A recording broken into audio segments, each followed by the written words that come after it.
Welcome, ladies and gentlemen, to the Diana Reno show. That doesn't have a very good ring. Okay, wait. Ha. Welcome, ladies and gentlemen, to a very brand new show called Welcome to the Demo Diana Show. Demo Diana Show. Yes, ladies and gentlemen, you are going to see her first ever demolition of Larissa's area. Pam. I panned. Cool. So, let me just show you. I take my job and my work very seriously. So, I went to Walmart because that's where I like to shop.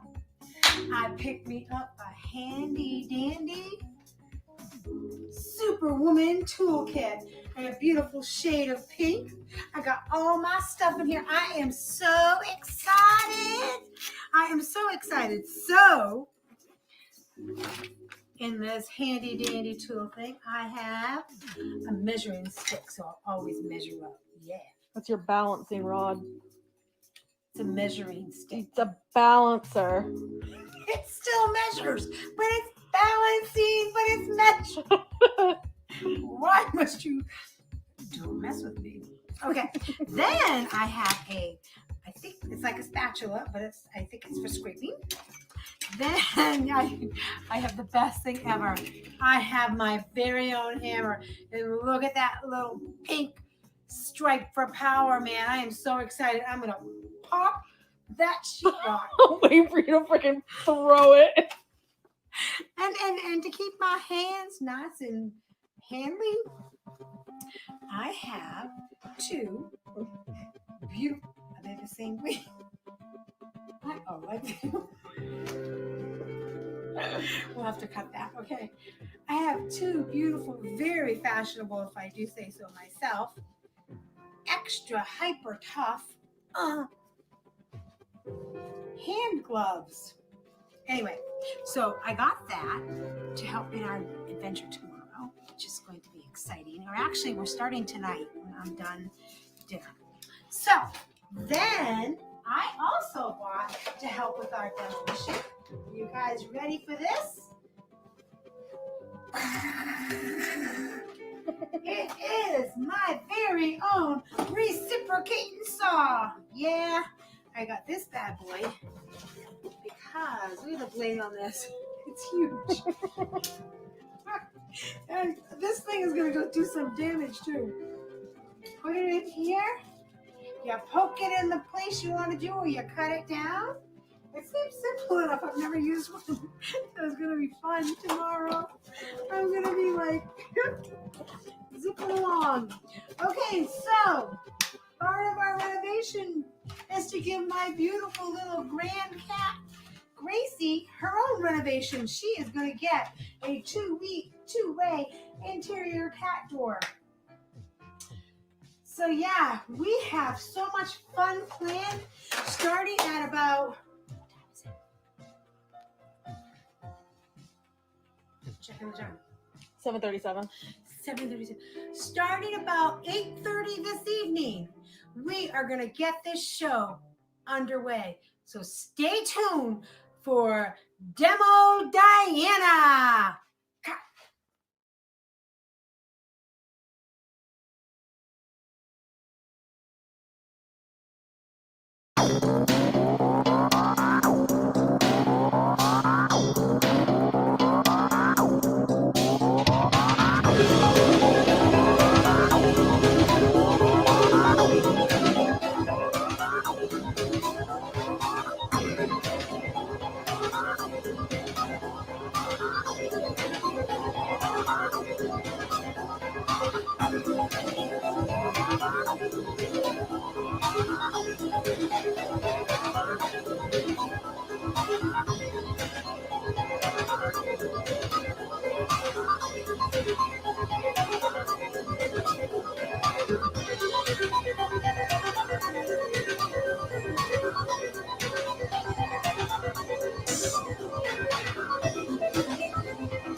Welcome to the Demo Diana Show. Demo Diana Show. Ready? I'm ready. Good morning, everybody, and welcome to Demo Diana Show Part 2. Today, I have been busy working this morning. I have taken down all of the baseboard, and I have hammered out all the nails, and they are stacked neatly in the backyard to be repurposed at a later date. Right now, I am getting ready to do my first demo into this wall that is coming down. Are we ready? I've got my trusty, beautiful big hammer, 8 ounces. Let's see if that does the trick. Are we ready? Here we go. Woo! Doggy! Look at that! I got a hole right there! By golly! So if I did that again, look, I can make a face. I'm making a face, a smiley face, because I am happy! All right, so this little girl, she does a good job, but I think I need something a little bit more powerful, like the Boston Red Sox. I am a slugger, so here we go. Once again. Oh, yeah, look at that. Woohoo! That is amazing. That does a very fine job, but I'm feeling I need a little something bigger, if you know what I mean. So we're going to come out with a big old butt sledgehammer. Are we ready? Now, wait, camera woman. We need to change positions because I am not a lefty, and this is a left-handed thing I could never do. So I have to go over here, but I don't want my backside to my audience because that would not be cool, right? My safety goggles are on top of my head because they are multi-purpose. They're also my eyeglasses, and I do not want to break them, so I'm going to do it just like this. Are we ready? Set, and I hit a stud, and I just did it. Woohoo! Oh, yeah, baby. Look at that. Woo-hoo!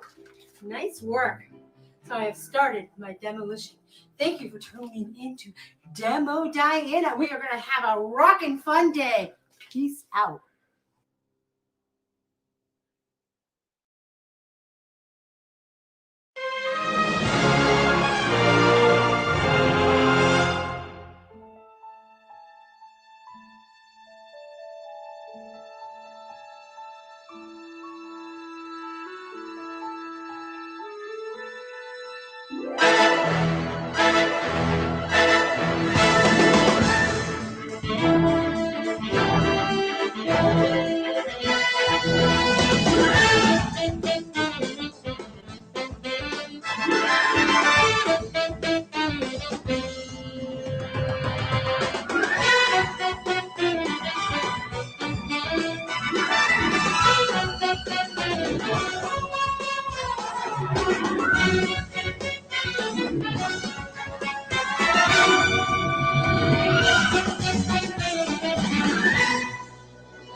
Welcome to the Demo Diana Show.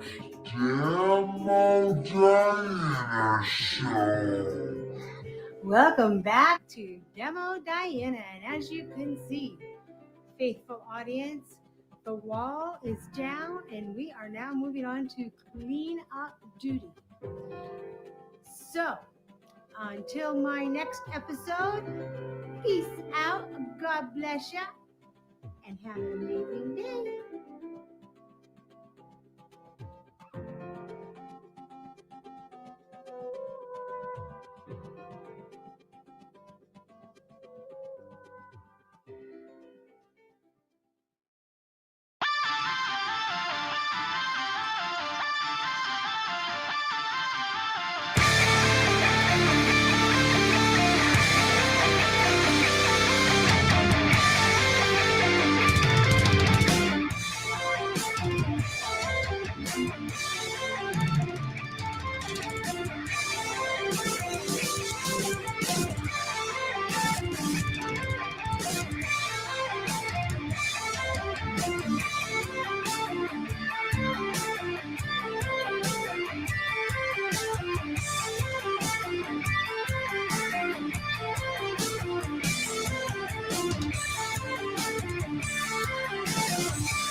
welcome to the Demo Diana Show. Demo Diana Show. To the Demo Diana Show, my camera woman has arrived, so I want to just give you a little bit more information. As I stated in my previous video, I was getting ready to do cleanup. Now, cleanup is very important in painting. For instance, you try not to get drips on the floor, but inevitably it always happens. So I have my handy dandy bucket full of Pine Sol cleaning, which I love the smell. It's fresh and smelly good. And I will be cleaning up my paint spots with that. Then, of course, we are going to do a little bit of sweeping, a little bit of mopping. But what do you do with those paint rollers that you need to get ready? I have a handy dandy little trick. I have learned this from a painting friend of mine many years ago. You take your already gloved hand and you put it inside the plastic bag, and then you gently pull. Voila, it comes off. You lay your roller down on a cloth so it doesn't get on the floor. And look at this, guys. Look at that. Look at how beautiful this is. Now you can dispose of it without getting paint all inside your trusty trash bag. Here's another little tip.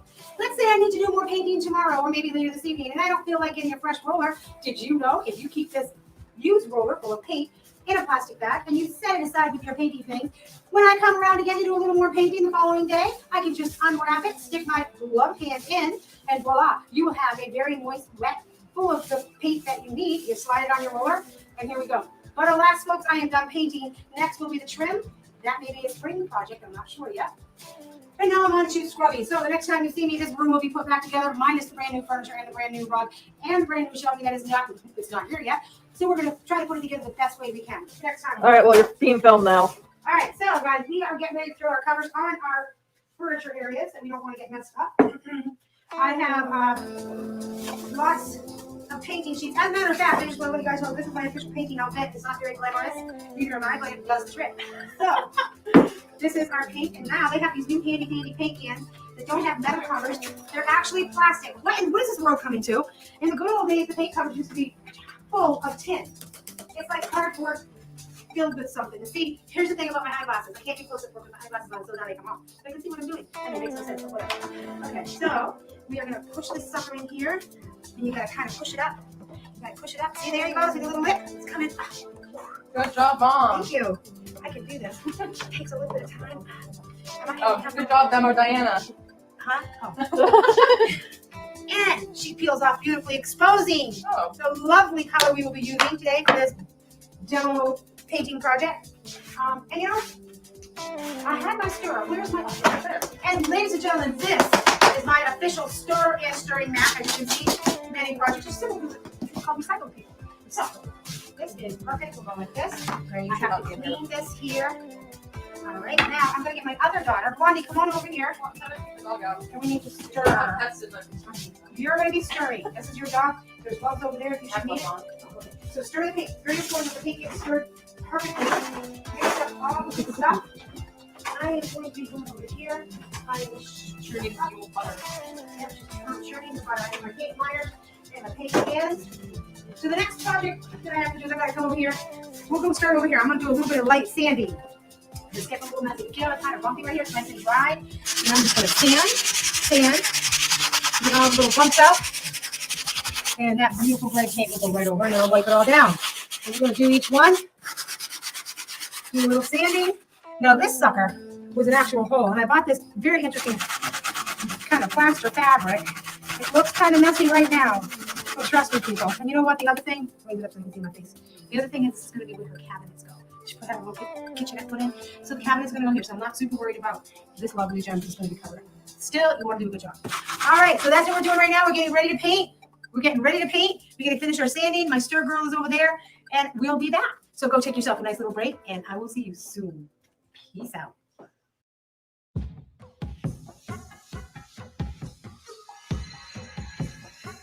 An interview with Chris T.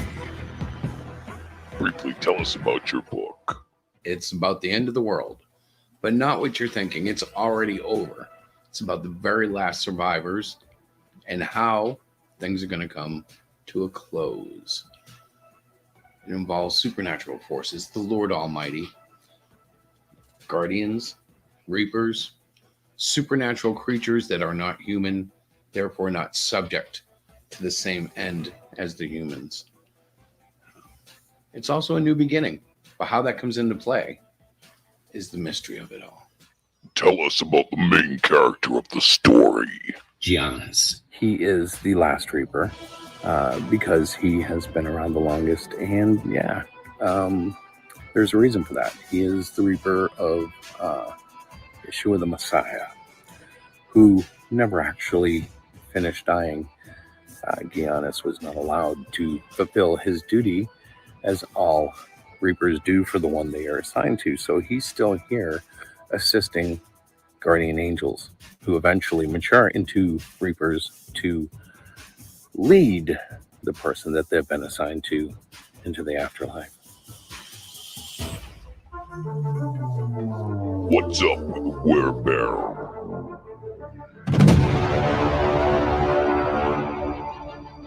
Author, the werebear? Yes, he's a very important character in the story. He is involved in the very ending of the human race and how it all plays out. Author is the creation of my friend Mecca from Twitter, and he's just a cool character. I'm using him under an open license agreement, and it's my pleasure to have him in my book. He would be considered, in my opinion, a co-star, almost as important as Giannis. But after all, the book is called Last Reapers. So, is this a series or a one-shot book? This is not a series. It's a one-shot book intended to be beginning to end. Make your final pitch. Why should someone back this? There's a lot of reasons I could ask people to back this book, but the biggest reason is it deserves an audience. It's a good book. It's the best work I've done to date, and I'm anxious and excited to get it into your hands.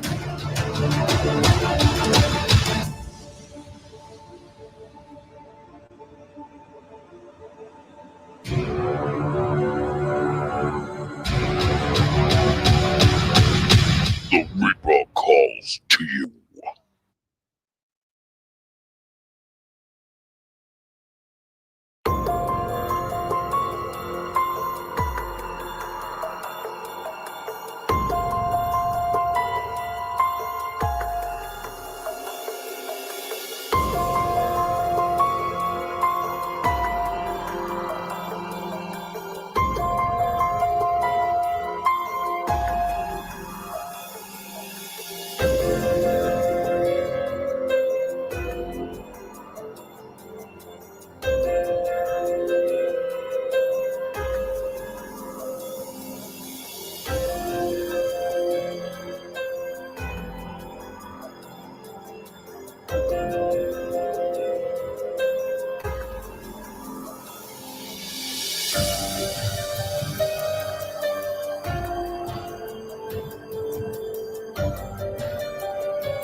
Welcome to the Demo Diana Show.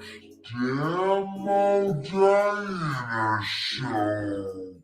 Hello, everybody. So I am back, and I have the door up back on its hinges. As you can see, it's behind me. I'm going to go down a little bit like this. Where is it? Oh, there's my little door. Do you see it? So right now I am finishing by putting the door back on its hinges. Then I'm going to give you the full demo with Miss Gracie, hopefully. Welcome to the Demo Diana Show. Demo Diana Show. Okay, here I am again. My camera woman's taking a quick break, but I have now drilled the hole. Let me flip this around so I can show you. If I can figure out how to flip it around. Anyway, I'm going to go like this. Hopefully you can see the hole. It's not beautiful, but guess what? I am going to file it down a little bit so the kitty doesn't get, see what my handy dandy file, so the kitty doesn't get scraped on her belly. Then I'm putting a little duct tape, good old fashioned duct tape. Duct tape is a girl's best friend. And then I'm going to put the cover on. So I will be back. Stay tuned.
Welcome to the Demo Diana Show. Demo Diana Show. Okay. Welcome to the Demo Diana Show on this fine, beautiful weekend afternoon. I am in the process of putting this lovely pet-safe door into this door. Now it calls for a rotary drill, but I don't have one. So I'm going to use my ever expert, excuse me, Sawzall. I have my safety glasses on. Well, not really safety, but they're my eyeglasses. So I've already started cutting a little bit, and I'm using my leg to sort of hold it.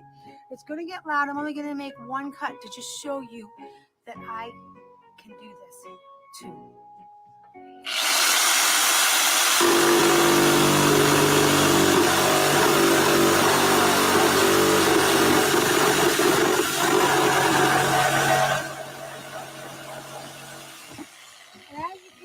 What I'm doing is I'm skewering the lines because I don't have the correct saw. And then I'm going to go in a horizontal manner, and then I will clean it all up beautifully. So now I'm going to move over here, and I'm going to come down this way, and we're going to do the same thing.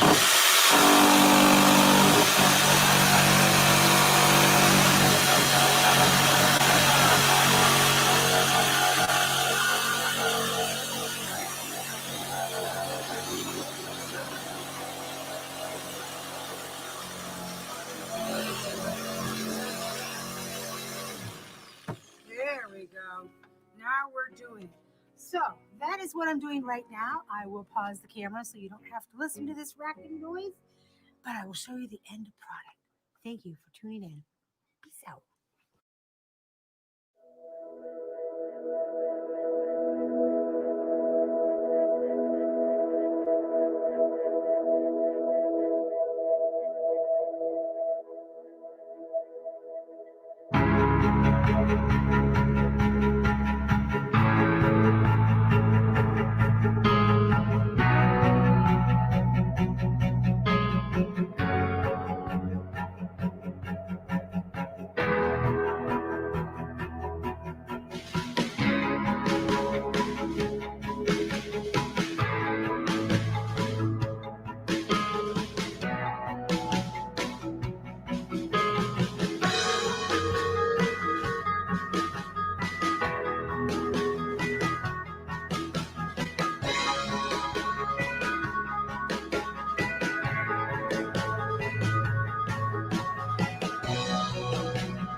Welcome to the Demo Diana Show.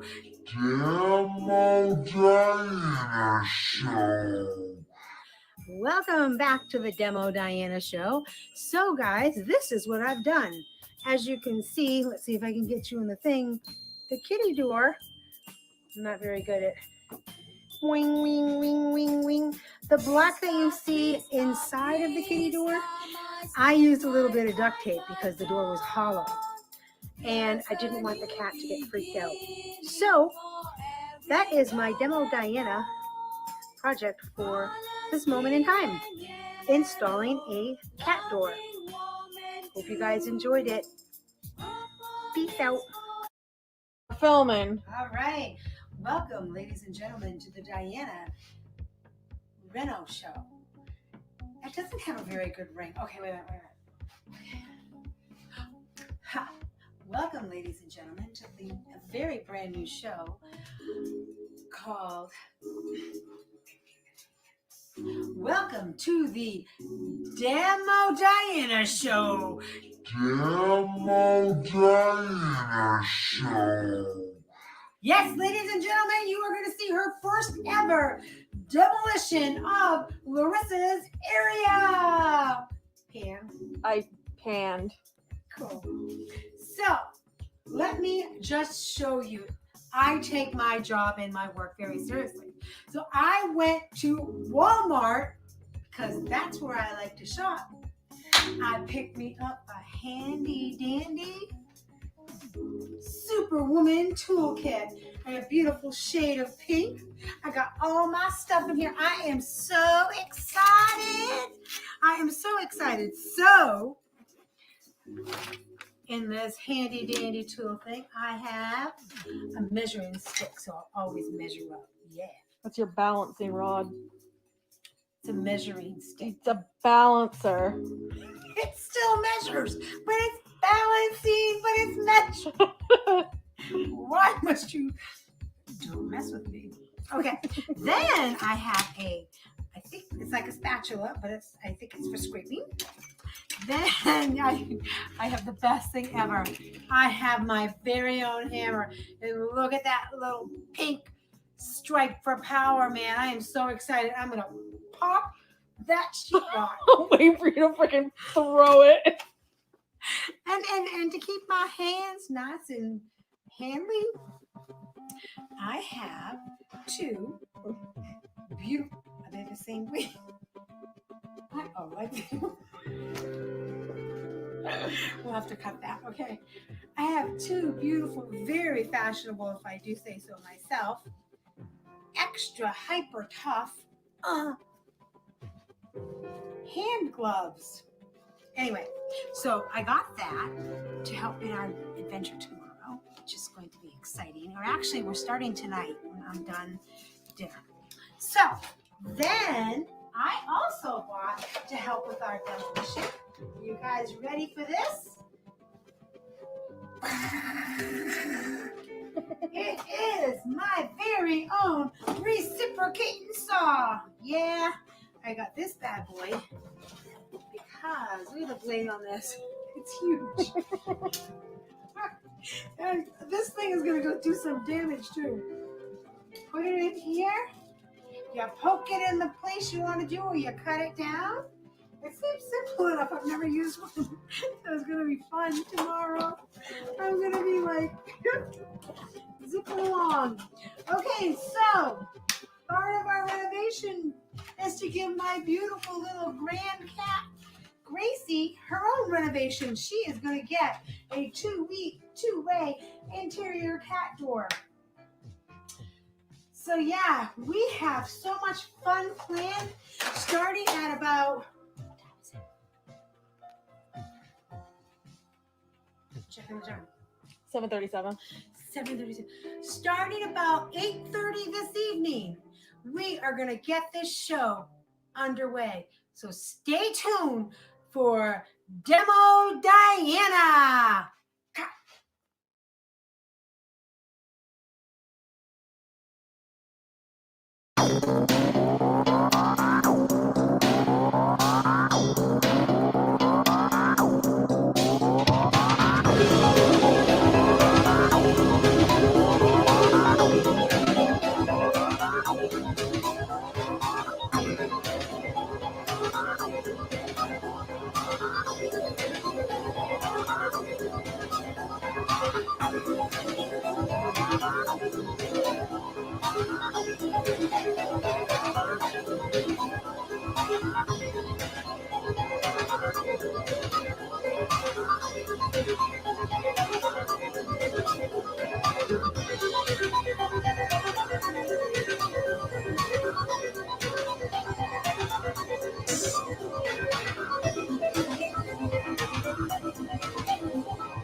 Welcome to the Demo Diana Show. Demo Diana Show. Ready? I'm ready. Good morning, everybody, and welcome to Demo Diana Show Part 2. Today, I have been busy working this morning. I have taken down all of the baseboard, and I have hammered out all the nails, and they are stacked neatly in the backyard to be repurposed at a later date. Right now, I am getting ready to do my first demo into this wall that is coming down. Are we ready? I've got my trusty, beautiful pink hammer, 8 ounces. Let's see if that does the trick. Are we ready? Here we go.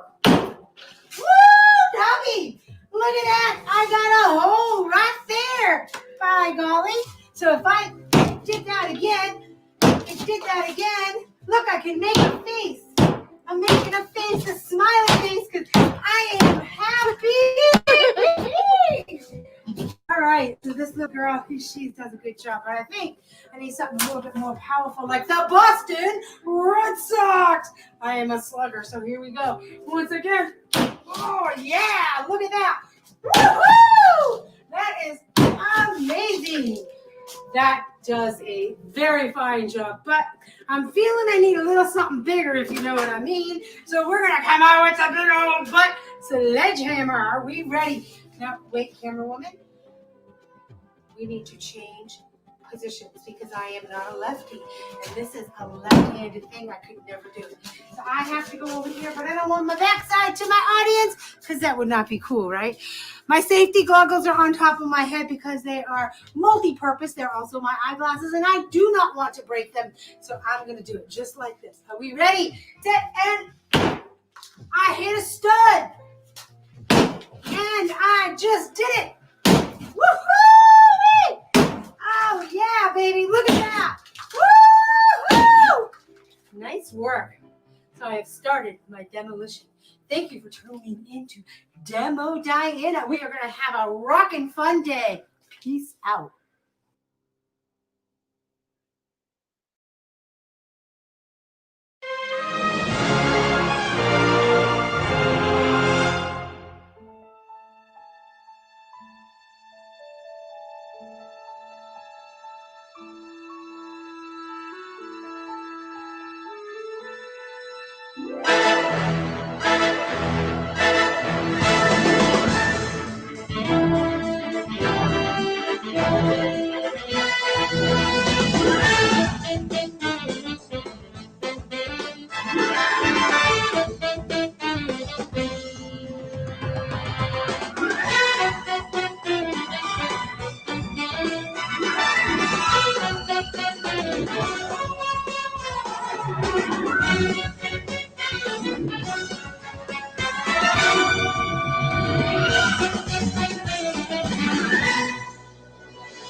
Welcome to the Demo Diana Show.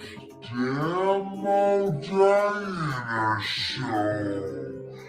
Welcome back to Demo Diana. And as you can see, faithful audience, the wall is down and we are now moving on to clean up duty. So, until my next episode, peace out, God bless ya, and have an amazing day.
welcome to the Demo Diana Show. Demo Diana Show. To the Demo Diana Show, my camera woman has arrived, so I want to just give you a little bit more information. As I stated in my previous video, I was getting ready to do cleanup. Now, cleanup is very important in painting. For instance, you try not to get drips on the floor, but inevitably it always happens. So I have my handy dandy bucket full of Pine Sol cleaning, which I love the smell. It's fresh and smelly good. And I will be cleaning up my paint spots with that. Then, of course, we are going to do a little bit of sweeping, a little bit of mopping. But what do you do with those paint rollers that you need to get ready? I have a handy dandy little trick. I have learned this from a painting friend of mine many years ago. You take your already gloved hand and you put it inside the plastic bag, and then you gently pull. Voila, it comes off. You lay your roller down on a cloth so it doesn't get on the floor. And look at this, guys. Look at that. Look at how beautiful this is. Now you can dispose of it without getting paint all inside your trusty trash bag. Here's another little tip.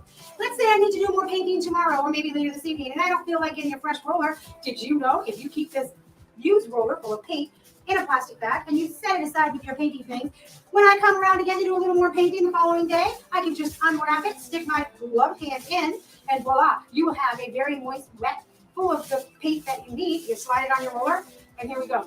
But alas, folks, I am done painting. Next will be the trim. That may be a spring project. I'm not sure yet.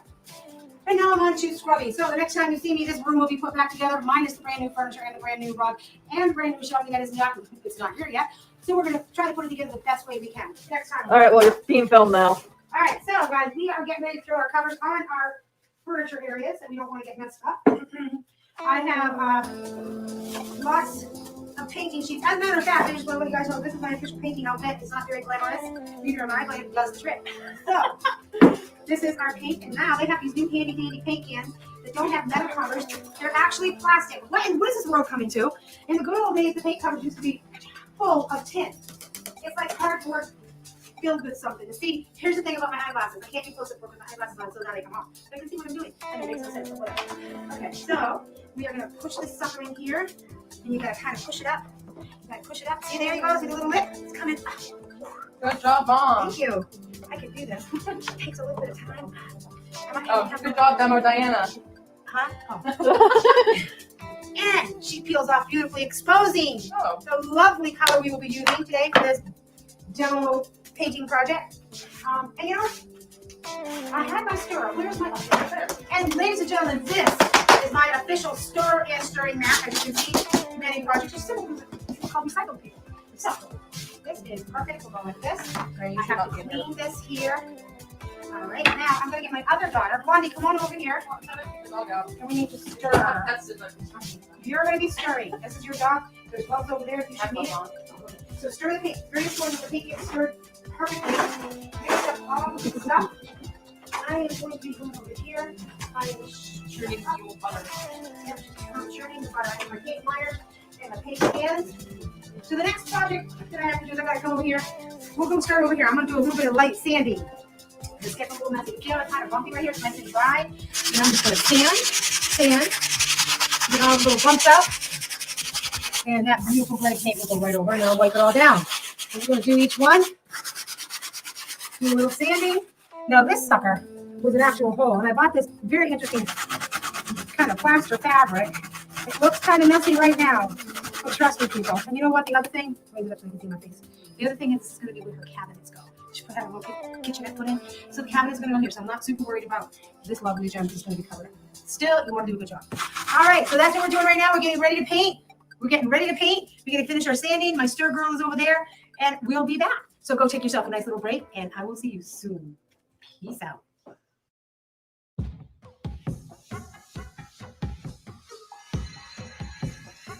An interview with Chris T. Briefly tell us about your book. It's about the end of the world, but not what you're thinking. It's already over. It's about the very last survivors and how things are going to come to a close. It involves supernatural forces, the Lord Almighty, guardians, reapers, supernatural creatures that are not human, therefore not subject to the same end as the humans. It's also a new beginning, but how that comes into play is the mystery of it all. Tell us about the main character of the story. Giannis. He is the Last Reaper.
Welcome to the Demo Diana Show.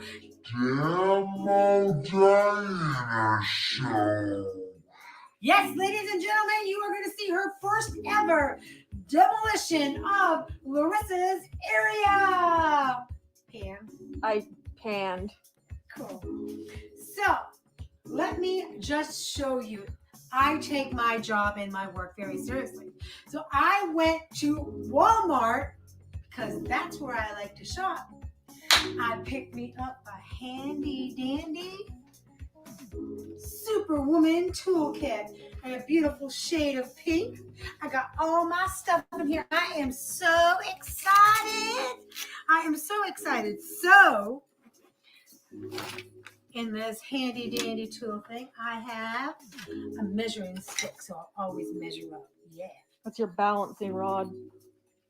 it's a measuring stick. It's a balancer. It still measures, but it's balancing, but it's measuring. Why must you? Don't mess with me. Okay, then I have I think it's like a spatula, but I think it's for scraping. Then I have the best thing ever. I have my very own hammer. And look at that little pink stripe for power, man. I am so excited. I'm going to pop that sheetrock. Wait for you to freaking throw it. And to keep my hands nice and handy, I have two beautiful, are they the same way? I do. We'll have to cut that. Okay. I have two beautiful, very fashionable, if I do say so myself, extra hyper tough hand gloves. Anyway, so I got that to help in our adventure tomorrow, which is going to be exciting. Or actually, we're starting tonight when I'm done dinner. So then I also bought to help with our demolition. Are you guys ready for this? It is my very own reciprocating saw. Yeah, I got this bad boy because look at the blade on this. It's huge. And this thing is going to go do some damage too. Put it in here. You poke it in the place you want to do, or you cut it down. It seems simple enough. I've never used one. So it's gonna be fun tomorrow. I'm gonna be like zipping along. Okay, so part of our renovation is to give my beautiful little grand cat Gracie her own renovation. She is going to get a two-way interior cat door. So yeah, we have so much fun planned, starting at about, checking the time, 7:37. 7:37. Starting about 8:30 this evening, we are going to get this show underway. So stay tuned for Demo Diana.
Welcome to the Demo Diana Show. Demo Diana Show. Ready? I'm ready. Good morning, everybody, and welcome to Demo Diana Show Part 2. Today, I have been busy working this morning. I have taken down all of the baseboard, and I have hammered out all the nails, and they are stacked neatly in the backyard to be repurposed at a later date. Right now, I am getting ready to do my first demo into this wall that is coming down. Are we ready? I've got my trusty, beautiful pink hammer, 8 ounces. Let's see if that does the trick. Are we ready? Here we go. Woo, doggy! Look at that. I got a hole right there. By golly. So if I did that again, look, I can make a face. I'm making a face, a smiley face, because I am happy. All right, so this little girl, she does a good job, but I think I need something a little bit more powerful, like the Boston Red Sox. I am a slugger, so here we go. Once again. Oh, yeah, look at that. Woo-hoo! That is amazing. That does a very fine job, but I'm feeling I need a little something bigger, if you know what I mean. So we're going to come out with a big old butt sledgehammer. Are we ready? Now, wait, camera woman. We need to change positions because I am not a lefty, and this is a left-handed thing I could never do. So I have to go over here, but I don't want my backside to my audience because that would not be cool, right? My safety goggles are on top of my head because they are multi-purpose. They're also my eyeglasses, and I do not want to break them, so I'm going to do it just like this. Are we ready? Set, and I hit a stud, and I just did it. Woohoo! Oh, yeah, baby. Look at that. Woo-hoo! Nice work. So I have started my demolition. Thank you for tuning into Demo Diana. We are going to have a rockin' fun day. Peace out.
Welcome to the Demo Diana Show. Demo Diana Show. Welcome back to Demo Diana, and as you can see, faithful audience, the wall is down and we are now moving on to clean up duty. So, until my next episode, peace out, God bless ya, and have an amazing day.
Welcome to the Demo Diana Show. Demo Diana Show. To the Demo Diana Show, my camera woman has arrived, so I want to just give you a little bit more information. As I stated in my previous video, I was getting ready to do cleanup. Now, cleanup is very important in painting. For instance, you try not to get drips on the floor, but inevitably it always happens. So I have my handy dandy bucket full of Pine Sol cleaning, which I love the smell. It's fresh and smelly good. And I will be cleaning up my paint spots with that. Then, of course, we are going to do a little bit of sweeping, a little bit of mopping. But what do you do with those paint rollers that you need to get ready? I have a handy dandy little trick. I have learned this from a painting friend of mine many years ago. You take your already gloved hand and you put it inside the plastic bag and then you gently pull. Voila, it comes off. You lay your roller down on a cloth so it doesn't get on the floor. And look at this, guys. Look at that. Look at how beautiful this is. Now you can dispose of it without getting paint all inside your trusty trash bag. Here's another little tip. Let's say I need to do more painting tomorrow or maybe later this evening and I don't feel like getting a fresh roller. Did you know if you keep this used roller full of paint in a plastic bag and you set it aside with your painting things, when I come around again to do a little more painting the following day, I can just unwrap it, stick my gloved hand in, and voila, you will have a very moist, wet, full of the paint that you need. You slide it on your roller, and here we go. But alas, folks, I am done painting. Next will be the trim. That may be a spring project. I'm not sure yet. And now I'm on to scrubbing. So the next time you see me, this room will be put back together, minus the brand new furniture and the brand new rug and the brand new shelving that is not here yet. So we're going to try to put it together the best way we can. Next time. All right, well, you're being filmed now. All right, so guys, we are getting ready to throw our covers on our furniture areas that we don't want to get messed up. I have lots of painting sheets. As a matter of fact, I just want to let you guys know this is my official painting outfit. It's not very glamorous, neither am I, but it does the trick. So, this is our paint, and now they have these new handy dandy paint cans that don't have metal covers. They're actually plastic. What is this world coming to? In the good old days, the paint covers used to be full of tin. It's like cardboard filled with something. And see, here's the thing about my eyeglasses. I can't be close up with my eyeglasses on, so now they come off. So you can see what I'm doing. And it makes no sense. So whatever. Okay, so we are going to push this sucker in here, and you got to kind of push it up. You got to push it up. See, there you go. See the little lip? It's coming up. Good job, Mom. Thank you. I can do this. It takes a little bit of time. Good job, Demo Diana. Huh? Oh. And she peels off beautifully, exposing the lovely color we will be using today for this demo painting project. And you know, I had my stirrer. Where's my stirrer? And ladies and gentlemen, this is my official stirrer and stirring mat. As you can see, many projects are simple because it's called recycled paper. So this is perfect. We'll go like this. I have to clean this here. All right, now I'm gonna get my other daughter. Blondie, come on over here. And we need to stir her. You're gonna be stirring. This is your dog. There's gloves over there if you should need it. So stir the paint. Very important that the paint gets stirred perfectly. Mix up all the stuff. I am going to be going over here. I am churning the butter. I'm churning the butter. I have my paint liner and my paint cans. So the next project that I have to do is I gotta come over here. We're gonna start over here. I'm gonna do a little bit of light sanding. Just get a little messy. Get out kind of bumpy right here. It's nice and dry. And I'm just gonna sand. Get all the little bumps out. And that beautiful gray paint will go right over and I'll wipe it all down. We're gonna do each one. Do a little sanding. Now this sucker was an actual hole, and I bought this very interesting kind of plaster fabric. It looks kind of messy right now, but trust me, people. And you know what? The other thing, maybe that's so you can see my face. The other thing is this is going to be where her cabinets go. She put that little kitchenette put in, so the cabinet's going to go here. So I'm not super worried about this lovely gem is going to be covered. Still, you want to do a good job. All right, so that's what we're doing right now. We're getting ready to paint. We're getting ready to paint. We're going to finish our sanding. My stir girl is over there, and we'll be back. So go take yourself a nice little break, and I will see you soon. Peace out.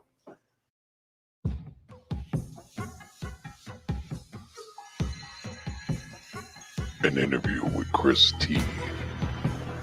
Briefly tell us about your book. It's about the end of the world, but not what you're thinking. It's already over. It's about the very last survivors and how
You're muted.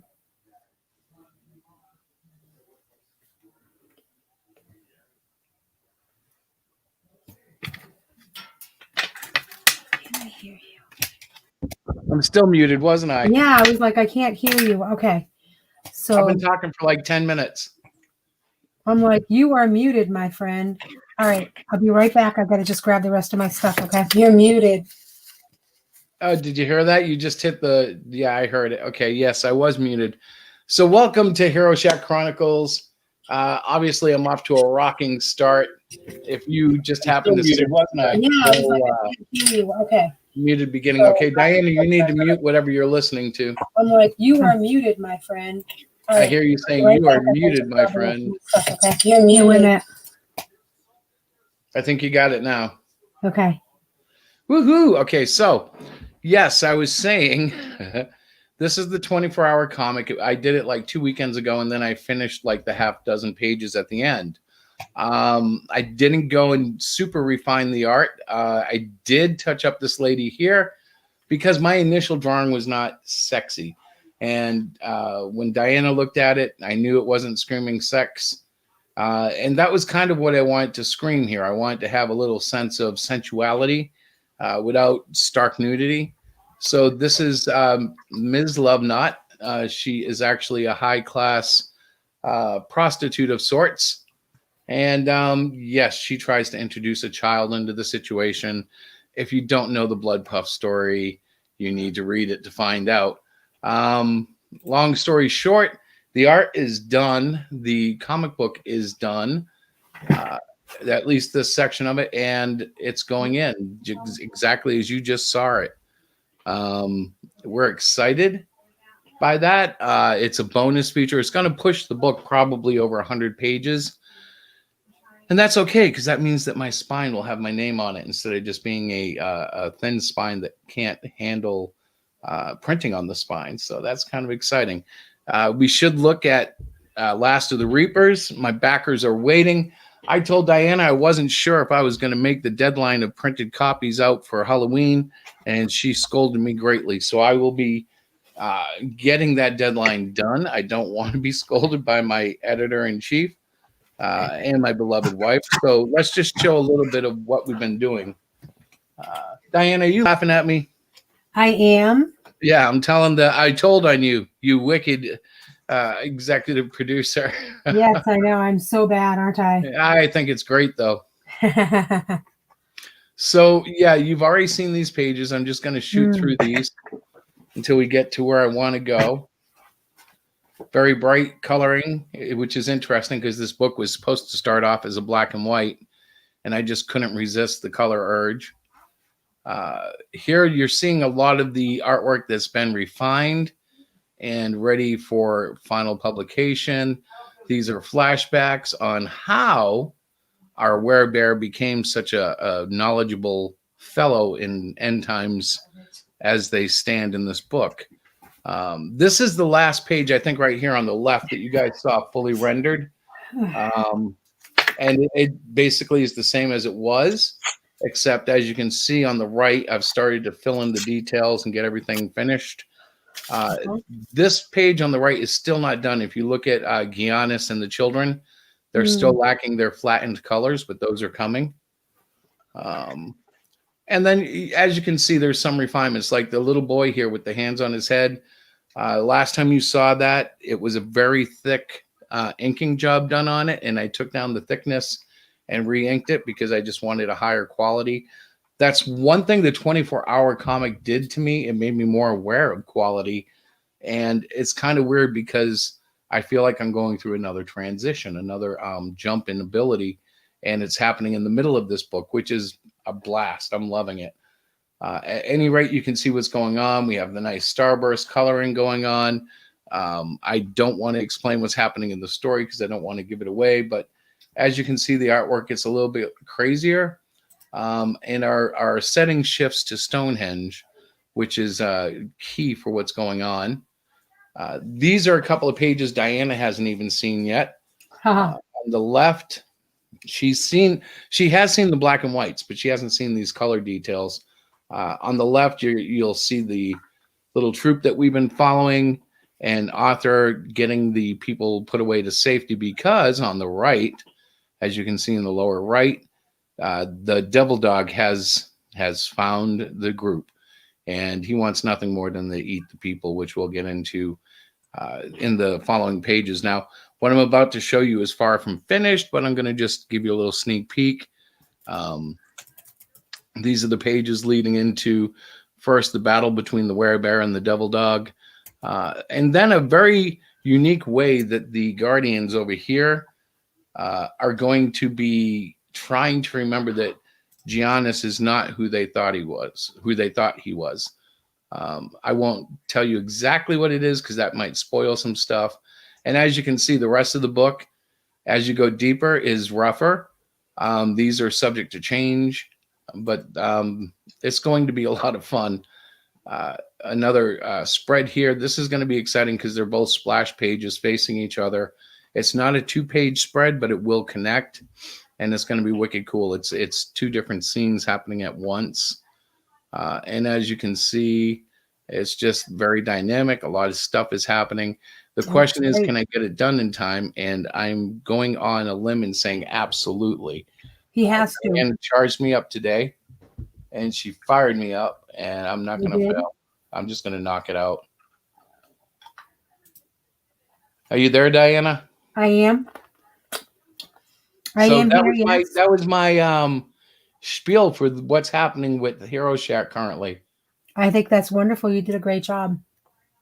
Those are the latest things. Now, we are working on what's going to happen for Christmas. We'll have a Christmas gift pack out. There will be a story released featuring Cyclopean and 2 characters that are very near and dear to our hearts because they will be based on some friends off of Twitter, just for fun. Nothing more than just having fun with what we do, which is what we do. We have fun with it. What is what? What is? Skinny says, I am back. Welcome back, Skinny. I'm sorry if I missed you there. It's timestamped 8:11 and the time is 8:11. I think I got it. So you're more than welcome to join us. I haven't posted the link publicly, but I'm about to because why not? You know, it's the season. Booyah. Now, Skinny is the creator of Otis Stein, and he's donated some PDFs that are going out with this. And he's given me a great idea, and Diana really hasn't spoken much on it. But I think it's a great idea to share our PDFs with other creators, just like Skinny did, to help incentivize other campaigns. Mm-hmm. You know, you don't give away the house, but you pick out something that you know is not going to go back on sale or be a big seller, and you share it. You know, as long as it's quality, and you use that to help someone else be able to fund their thing, their campaign. Because I know, as weird as it sounds, the more a person gets for their buck, the better the deal becomes. That's true. That is hey, true. Look at Skinny. What's that? Haha, I like it. It's a new logo. I love it. That's very cool. I don't know if it's official or if he's just playing, but I like it. Oh, it's official. Sorry, I was having a coughing fit. You are a gentleman and a scholar. There you go. Yeah, I try to mute. So how's it going on the Otis Stein stuff?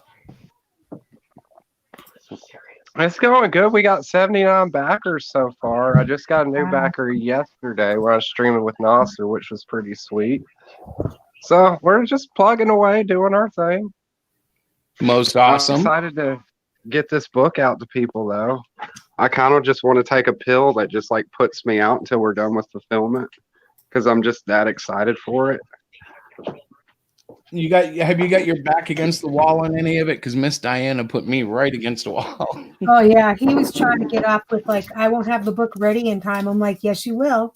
Absolutely, 100%. We're not even discussing this. What I think what happened, Chris, I think what happened is that you did that 24-hour comic, and then in your moment of brightness, you decided to add that to our Last of the Reapers book. So you focused a lot of your time on finishing that as opposed to finishing Last of the Reapers. So yes, I am holding your feet to the fire, my friend, because you can get it done. You have enough sick days that you could take a sick day tomorrow if you need to, because it has to be. My boss might be watching this. Hi, boss. He's not feeling well. I've been chewing him out, so his butt hurts. I'm waiting on COVID results. I'm going to cough on them. Oh, no. There you go. There you go. Hey, I'm wearing a mask. Luckily there was. What's There's no back against the wall for me because my book's been. I mean, I'm I'm tweaking the lettering. I keep, rereading it and going over it, being like, man, I really don't like this after sitting on it for a few days. But no, I had it done before it was even launched. So That's how our I last highly campaign recommend before this anybody was. to do that. Well, that's what he did last time. He had the book basically done, and then we did the Kickstarter. But this time, because I was thinking about it, Chris, I really think that's what happened. You would have had Reapers all done by now, but you spent a lot of the time on the new one. Well, I'm still going to have it done by the end of the week. That's not the problem. The problem is going to be getting it printed right. The Reaper portion of the book is full bleed, and it has 2-page layouts that have to line up properly. So I'm very concerned about how well that works because I've never done a full bleed comic, and that can cause all sorts of format issues. So I'm holding my breath, and I'm praying that this just goes through the way I expect it to. Hey, look, it's Vic King. What's up, brother? Hi, Vic. Welcome, welcome. It's a small crowd. I Go would ahead, just brother. say, wait for your book to be done. Take a look at your proof. If you have to delay fulfillment to iron some things out, your backers will appreciate that.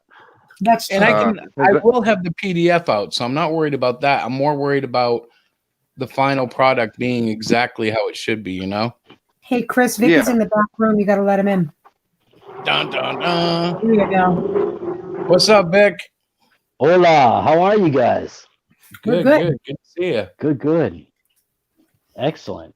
So, guys, I'm just going to let you all know I am trying to finish up my statistics final. While I stream live. I'm so sorry. I'm going to do so good on this final. I have to pass it. So I'm here and I'm listening, but that's why my video is not on, but nobody else is in, so I don't feel bad. But anyhow, just thought I'd share that. Nobody else is in. We have like 30 viewers, honey. Where? I'm just kidding. You do not. I'm checking. Okay, nobody's in there either. Okay, cool. No, it's pretty quiet, but that's okay. I consider it, like I said, like a rare comic. That just means fewer people have seen it so far. That's all right. So, Vic, man, what's going on with you? You're doing a new campaign soon, right? Yes, I'm actually right now working on a book with Nasser Rabadi. No kidding. No kidding. Imagine that, right? So world is getting crazy. It really is.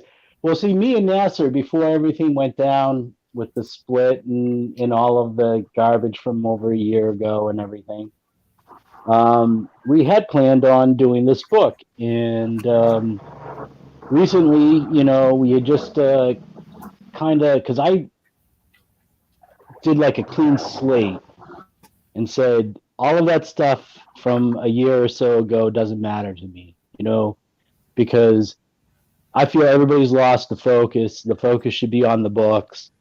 And in talking with Nasser, that's basically, kind of the vibe that we both had in regards to the book that we wanted to do, which is called Isel. And it's just a one-shot book, but it's a great little story about vampires and insanity. Cool. And it's something that we both feel like, regardless of whatever differences we might have, we agree on enough stuff that this book is worth making. And so we started, it's already in production. I'm 3-4 pages deep into the art right now. The story's already written. We're gonna tease some of the artwork out very soon. And we're hoping to launch, if I can pull everything together, we're hoping to launch on Halloween. Nice. Really cool. Yeah. That's a good day to launch a horror book, right? So I would think so. The other thing that I'm working on is I've got 16 of the sketch cards already penciled out. Awesome.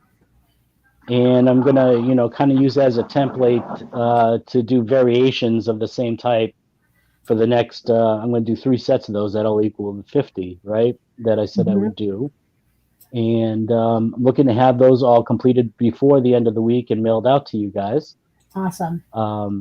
See, honey, so I have a And little time because of the. We also have to wait on the. We're getting a collection of metal cards made up for certain packs, and I always have like bling things that I add to our. Well, always we've done one campaign, but I'm always going to add like a little bonus thing to it, and that's going to be part of this one. So we've got a little time, as far as everything else has to catch up, anyways, honey. So I got time. Yes, honey, I know that, but I don't I'm going want to you make to the rely on deadline. little time. Did you hear me? Do not rely on little time. Don't put that in your head. Okay, just so focus. Sorry, guys. since I can corner you live on stream in front of the whole world while the whole world is watching you, Chris, Yes, sir. how come you haven't given any thought about running this campaign on Indiegogo also, which would give you a little bit more time to finish the production, but Well, also actually, build your fan base? Miss Diana, would you speak to that? I will. Okay, so this is going to sound terrible. I actually started the Indiegogo account, and I have most of the information for Last of the Reapers up there. But I have to get this stats course done. You guys, I'm dying. Please, I'm dying. I'm not a math person at all. So, bottom line is, I am in the process of hopefully completing it within the next day. It has to be done in the next day or I will not make it. And then I'm putting all my energy into the Indiegogo account. Like I said, it's almost there. I have to add a couple more details, and then we're going to generate that campaign. So yeah. Right. So to answer the question, basically, we're kind of like pushing each other to do different things. So I kind of started the Kickstarter. So she was like, I'll do the Indiegogo. And I'm like, all right, go for it. And now I could dog her, but I understand that she's all statisticed out right now. But yes, it'll be up probably within, I'm guessing, 72 hours, especially now that we've mentioned it live in front of the world. Yeah, no, I definitely will. Like I said. Yeah, that's great. That's actually that's fantastic. I'm really happy to hear that. And I know I doing these sketch cards for you. But what I'd like to also offer you guys, if you're interested, is I'd like to do a variant cover for you guys. Oh, cool. I was thinking about that. We should talk about that because it would be cool to have a variant cover, especially with Indiegogo having something to offer a little different than what you did on Kickstarter, Mm-hmm. The problem is I never speak business because whenever I do, I screw up. Diana is always supposed to be the business rep because I tend to give away the farm. Yeah, he does. He's terrible. I screw up everything, and then she's like, "What did you just screw up do?" everything? What? No, don't say that. But when it comes to business, I feel like I do. Well, the art itself, right? That you can use for the variant cover, that's free. That's a gift from me to you guys to help, because I believe in this campaign. I like the book. Mhm. You guys sent me the file as to where it is so far, and I think it's a book that's worth getting out there and building some following around, because I think it's a fun story, and I really I think it shows a tremendous amount of growth with Chris with what he's been able to do over the last few years. This is wonderful work to see Chris do. So, well, you know what's funny? I was saying something very similar about you, and it was weird, brother, because Preston Poulter actually congratulated me for being diplomatic with you, and I looked at Diana. I said, I don't even remember what we were arguing about. All I know is this guy's art is good and is getting better all the time. So I mean, like, I'm sure it was some war campaign or comic skate drama, but like, I feel like we're all kind of coming up out of the same weeds, and I don't even know what's going on with any of that anymore. I dropped out of it when I had to focus on the books. Um, I just can't Well, follow it. that's in actuality, that's exactly the truth, and that's kind of like what I've been coming to over the last 6 months or so. Especially being trapped with COVID, and then trying to figure out my own path and my own destiny. Mm-hmm. But I'm like, you know what? All the fighting and the drama over the last year and a half that from within Comicsgate, and Comicsgate adjacent people because I'm like, we're all coming from pretty much the same standpoint as far as like what we like in quality of comics and what we dislike about the mainstream, what the mainstream's doing. I'm like, really, we've only been fighting about the minutial differences between us, and that should never be something that separates people from creating great comic books and helping to grow a basic industry, out of something that is just, even though there was there's always been an indie comic scene and it was great in the 90s and everything. It's never been easier to do than it is right now, but it also comes with a different set of challenges because there are so many more offerings and they're on such a smaller level, that we all need each other's help, Absolutely. So yeah, Well, I know you I and never. Skinny have really inspired me, and I want to do something more with other independent creators. I just haven't exactly figured out how to do it all yet. Skinny put up PDFs. You got sketch cards. I'm like, man, we got to find a way to help everybody. You're like, this is a great idea. It's a great. Not only is it good to help other people, but it's a great marketing thing. Mm-hmm. Well, the thing I like about the PDFs is it doesn't cost me any money.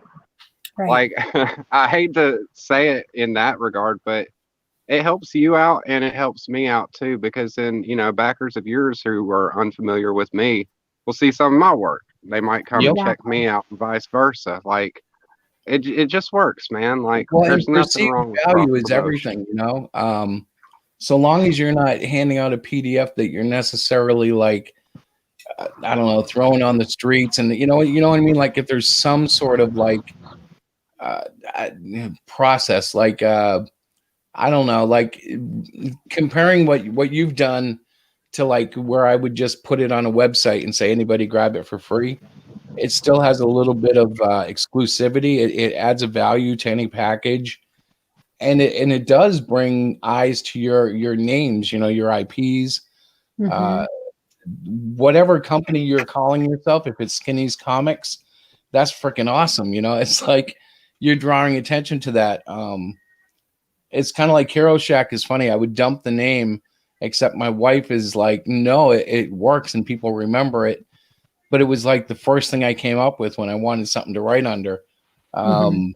So it's kind of weird. Like, do you give up a name that you've put 3 years into and give up all that marketing, or do you just evolve what you're doing and let the name kind of just go with it? And that's what I guess we're doing, because we never would have done Master of the Reapers a year or two ago. I like your name though. I don't think you need to change it. Like, mine changed because originally it was just Skinny Ninja Comics, and honestly, the only reason it changed to just Skinny's Comics is because the domain wasn't available for the one that I wanted. So, but Skinny's Comics was, and I was like, well, that shortens up the name. It makes it a lot easier to remember. And yeah, it just worked. So I went with it. But I wouldn't change yours, man. I like Hero Shack. Like, yeah, I'm that's liking just a it now really cool too, but name. I've had times of doubt, and it's like I look at Diana and I'm like, oh, I just want to name myself something else, and she's like, nope, just stay the course. That's really what she does, though. Where my mind would shut down and make me, act irrationally, she's the stable force of, no, Chris, you're just spurging out. Relax. No, that's awesome that you have somebody in your life that is able to kind of give you that encouragement and kind of pull you back from the edge. Yeah. Because when you're a small time creator, it's so easy just to get up to that edge and go, fatalistic and whatever. Because I mean, there's all these different factors, that work against you. You're looking at the economics and everything, but nothing's impossible. People have proven that time and time again. And the other thing I've noticed, like with myself, my journey is that, there have been points where I'm like, oh, I'm just not good enough. I'm just not good enough to do any of this stuff. Mm-hmm. And then I'm like, it came to me that, no matter how good I ever get, there's always going to be somebody that at least I am going to think is better than me. If not, other people is going to think better than me. You know what I'm saying? Oh So yeah. we all have different tastes, ourselves included, right? Yep. And there's that old adage: artists are their worst critics, their own worst critics, and it's really true. So, because we're not, everybody else is like, they might point out that you have problems and issues, but they're telling you to go on and fix them and do something, come out something better. When we see it, we're like, I just want to throw in the hat, and we can't do that to ourselves, we Have you really ever done can't. a 24-hour comic challenge? No, I've seen it. I saw Simon Portier did one last year. It was really good. Came out really good. I kind of want to, but I want to switch over to digital before I try it. Yeah, I did. Because I did one 2 weekends ago, and I didn't make it. I only got to like page 14. I did the whole book, but it wasn't finished. But I recommend it highly, like especially to someone like you, an artist who's creative. Just give it a go and watch how it challenges you. Like the art in my 24-hour comic completely sucks in spots, but it was more about the concept and the storytelling. mhm. So it's like I wasn't going to do anything with it till Diana actually read the story, and it became so compelling that I decided we'll throw it in there.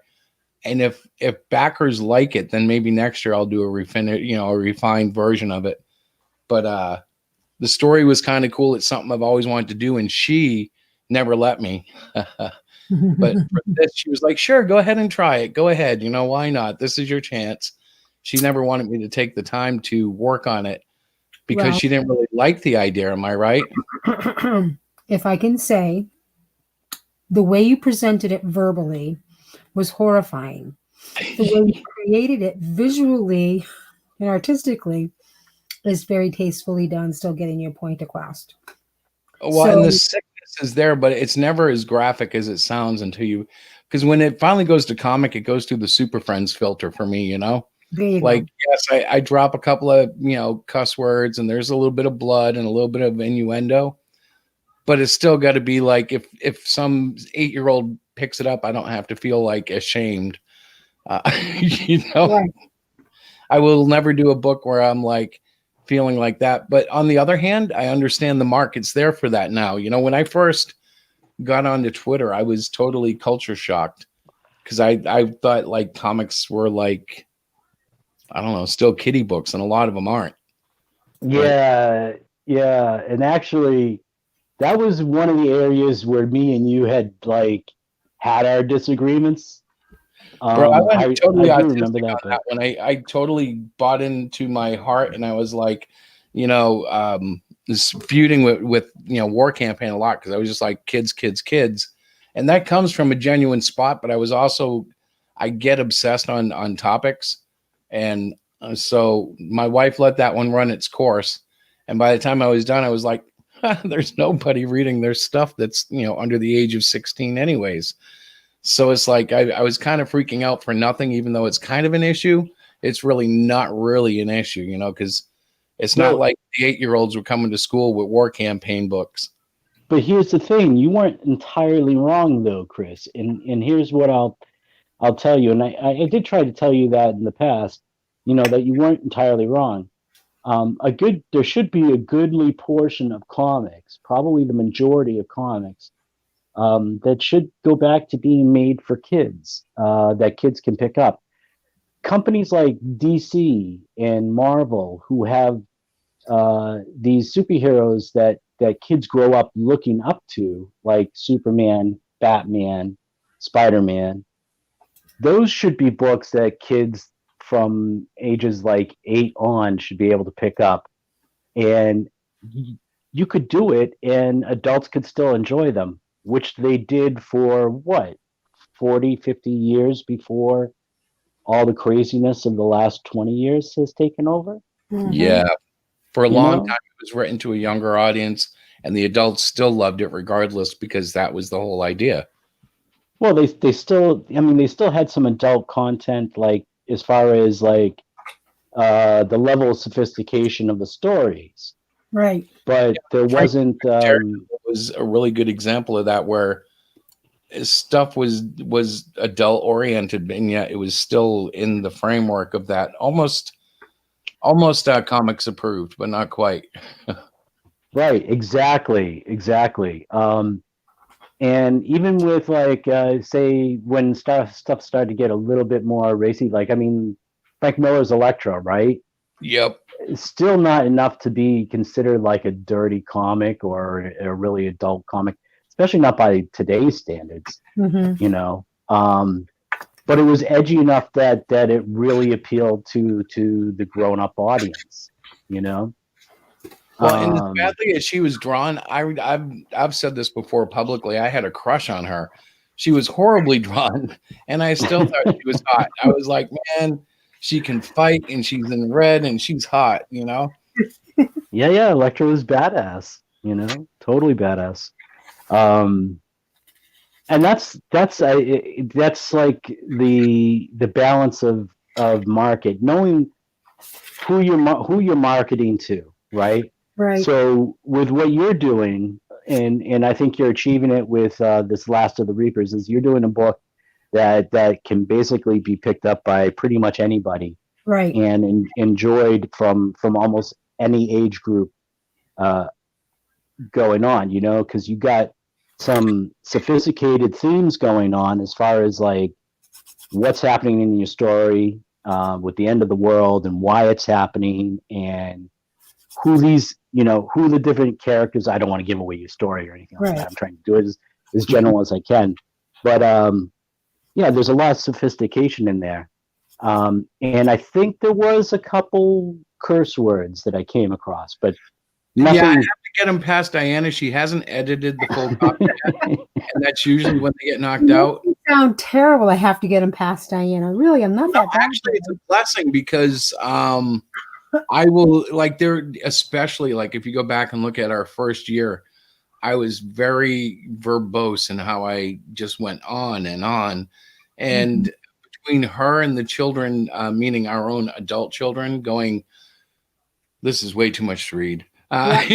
You know, I'd finally cut down, but now hearing Reapers towards the end. Good evening, Gary. Oh, Gary. Towards the end here, I'm having issues because I want to tell a complete ending. So I'm going to be trying to slip a lot of dialogue into it that Diana hopefully will let go, but we'll see. If not, it'll just add a couple of pages. I'm okay with spreading the story out, but there are some little details that I really want to get in there simply so there's no loose ends. I don't want to have to like get on a stream and explain what this was or that was. I want it all to be self-contained. But if it's, Right. I'll listen. I will listen to my editor. Thank you. You guys have no idea. I read through this and I'm like, okay, that can go. You don't need all those words. And he's like, whoa, wait a minute. And because we're a married couple, it makes it that much more entertaining. And I have We've been really good with the 24-hour comic, though. She has learned how to use the software that I let her in. Yes, thank So God. she will actually sit there and do a live reading, which is always comical. I need to start recording those. Stop. But she'll do a live reading and edit anything she finds right there now. And she actually learned how to do colors and stuff now and styles. I'm getting there very slowly proud. but surely. Yep, you're getting there. You know, remember, guys, before Chris started, he always drew. He was always an artist in my eyes. But before he started to really pursue the comic book creation, I never read a comic book in my life. So I am like, when I say brand new, like just learning how to read a comic book was Chris had to show me, like, oh, this makes no sense. So, oh, now I can read this way, that way, to follow the dialogue. There are family members right now. They're like, listen, Chris, your art is really cool, but I have no idea how to read the story because it's different. And if you've never, But what's been good is Mhm. your ignorance to the traditional way of reading a comic has helped making a lot of the layouts more readable. Yes. Because I'll set it up in a way that if you've read Marvel for the last 20 years, you should be able to go through the page panel layout. But my wife gets stuck somewhere and I'm like, how did you miss that? And then it just occurs to me, it's just the styling of the lettering and where it falls. Right. So she actually leads me by not knowing how I would read it, just because I've read, the Marble House method for so long. She actually adds an element to it that I'm grateful for. And that sounds like I'm powdering your nose, honey, but it's a positive. No, I think if you want to, let's say, widen your market from not just your traditional comic book readers, and honestly, we all want to reach those people that never read comic books. Well, having a non-comic book reader read your book, I think, can be beneficial because I want to get into the story, of course, but I'm like, okay, so where do I go from here?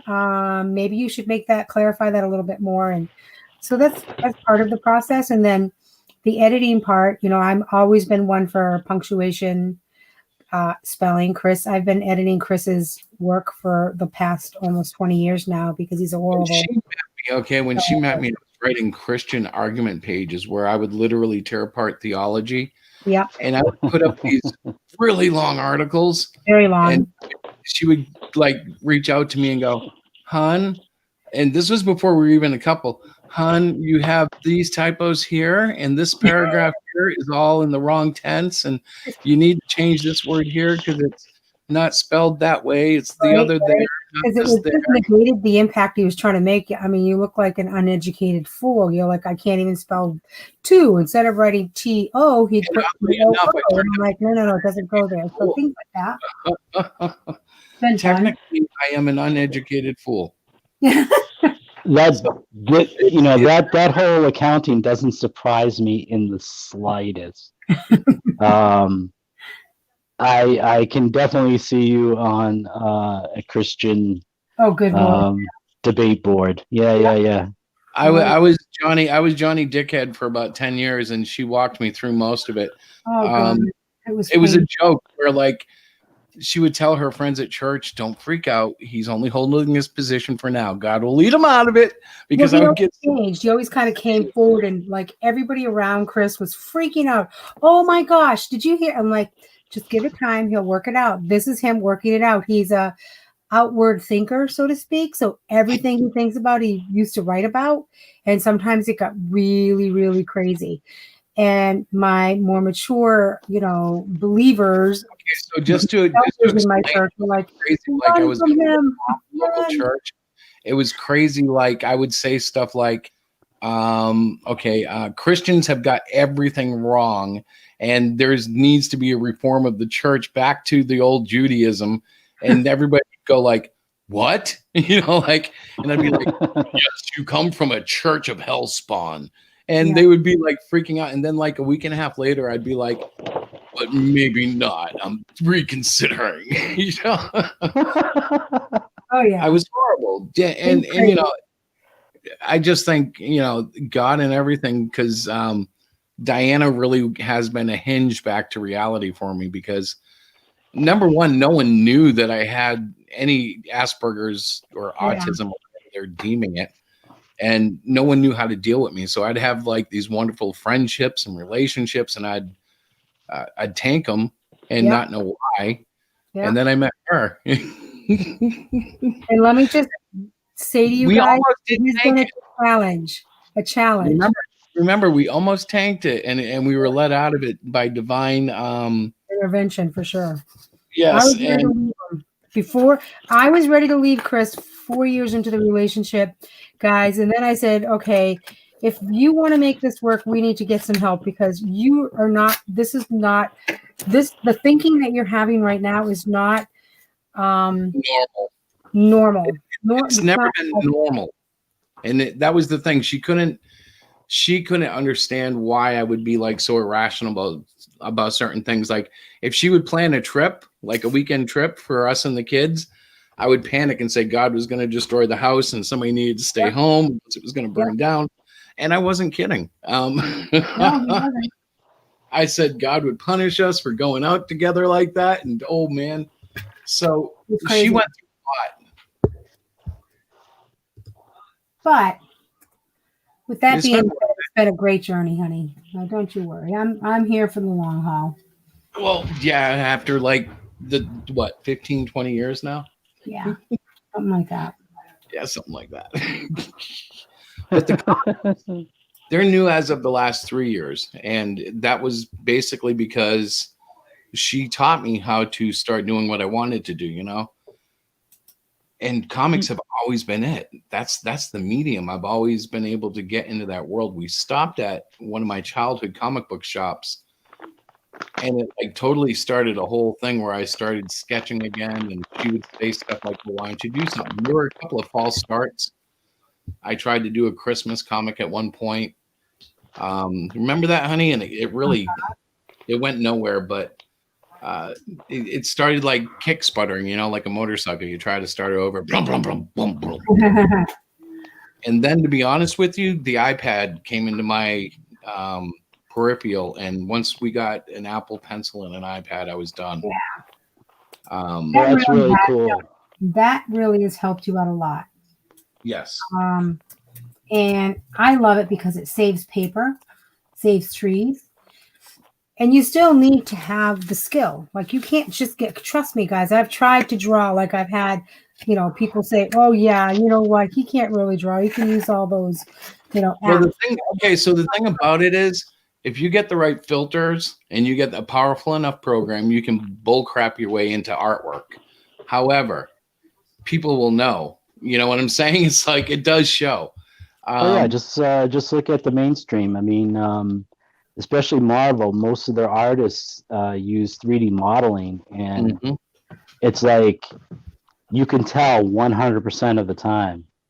You know, There's I think just there's no soul in their caricature. There's no cartoon in their art. You know, like, and that's kind of a shame because masters like Todd McFarlane, Tom Byrne, Jim Lee, if you really examine their art, it's all a shorthand of lines that we know to be okay. When you see this is a bold face. When you see that, that's the arm muscle, even though that's not really how they are. You know what I mean? They have like a shorthand to the comic art. right. There's a language. Right. And that's what makes their style special. You know, like I'm getting to where you're getting that, Vic. I can look at your art and go, I think that's Vic King. It's like you're getting the style, and that's what I think we all really want to do. Even artists that I would consider to be C-rated from my childhood, Al Milgrom, for instance, was not a great Marvel artist, but he had a style where anytime I saw his art, I knew it was him. You know, it was like, just if you get a style, you're really blessed to have it, and hopefully you can exploit it in some quality situations. Right. Yeah, I mean, If you're a 3D model, your style is going to be the same as the kid who's got the app on their iPhone, though. I know, it's ridiculous. And I've used 3D models, but not the way they do. I like to use SketchUp to get ideas. I like to use I was using a 3D modeling app, but not for drawing, for posing, and then like getting interesting perspectives. But they all felt stiff. Like I could never get the Steranko feel, for instance, to my art. And so I totally abandoned it. I can't remember the last time I've opened it because it's just so bad. Hey guys, I'll be right back. Oh yeah, you do that. She's not even with us. She's like doing homework and stuff. Yeah, no, her finishing that is very important because she's into all of that, and it's going to be amazing because I don't know. You know, this is like the era of the woman, and the pathway is wide open for her. She's just knocking out these classes, and I'm like, go girl. awesome. Yeah. Wow, and that's her a beeper. and her being able to turn around and commit so much time and energy to your project, Well, it's funny um, because when we were this is the only, well, how do I put this? We started year one and we started doing conventions that year. So we kind of did like a year and a half of conventions, and COVID shut them all down. So we right. were really getting into that. Like she designs a table like nobody's business. This year she was supposed to have a roulette wheel and prizes, and the year before she had a sandbox that kids could play in, and she was psycho, but it all works because she draws in the families and then sells the books. Uh, Wow. Yeah, yeah.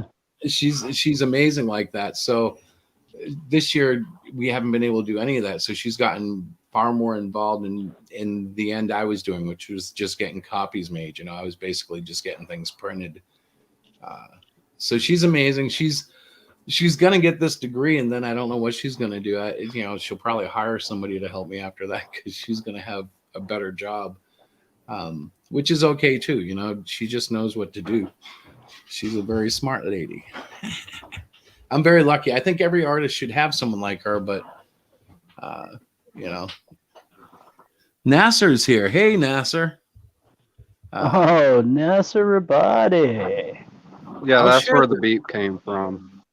He's come to the party. I'm sharing the StreamYard link. That's available to anybody,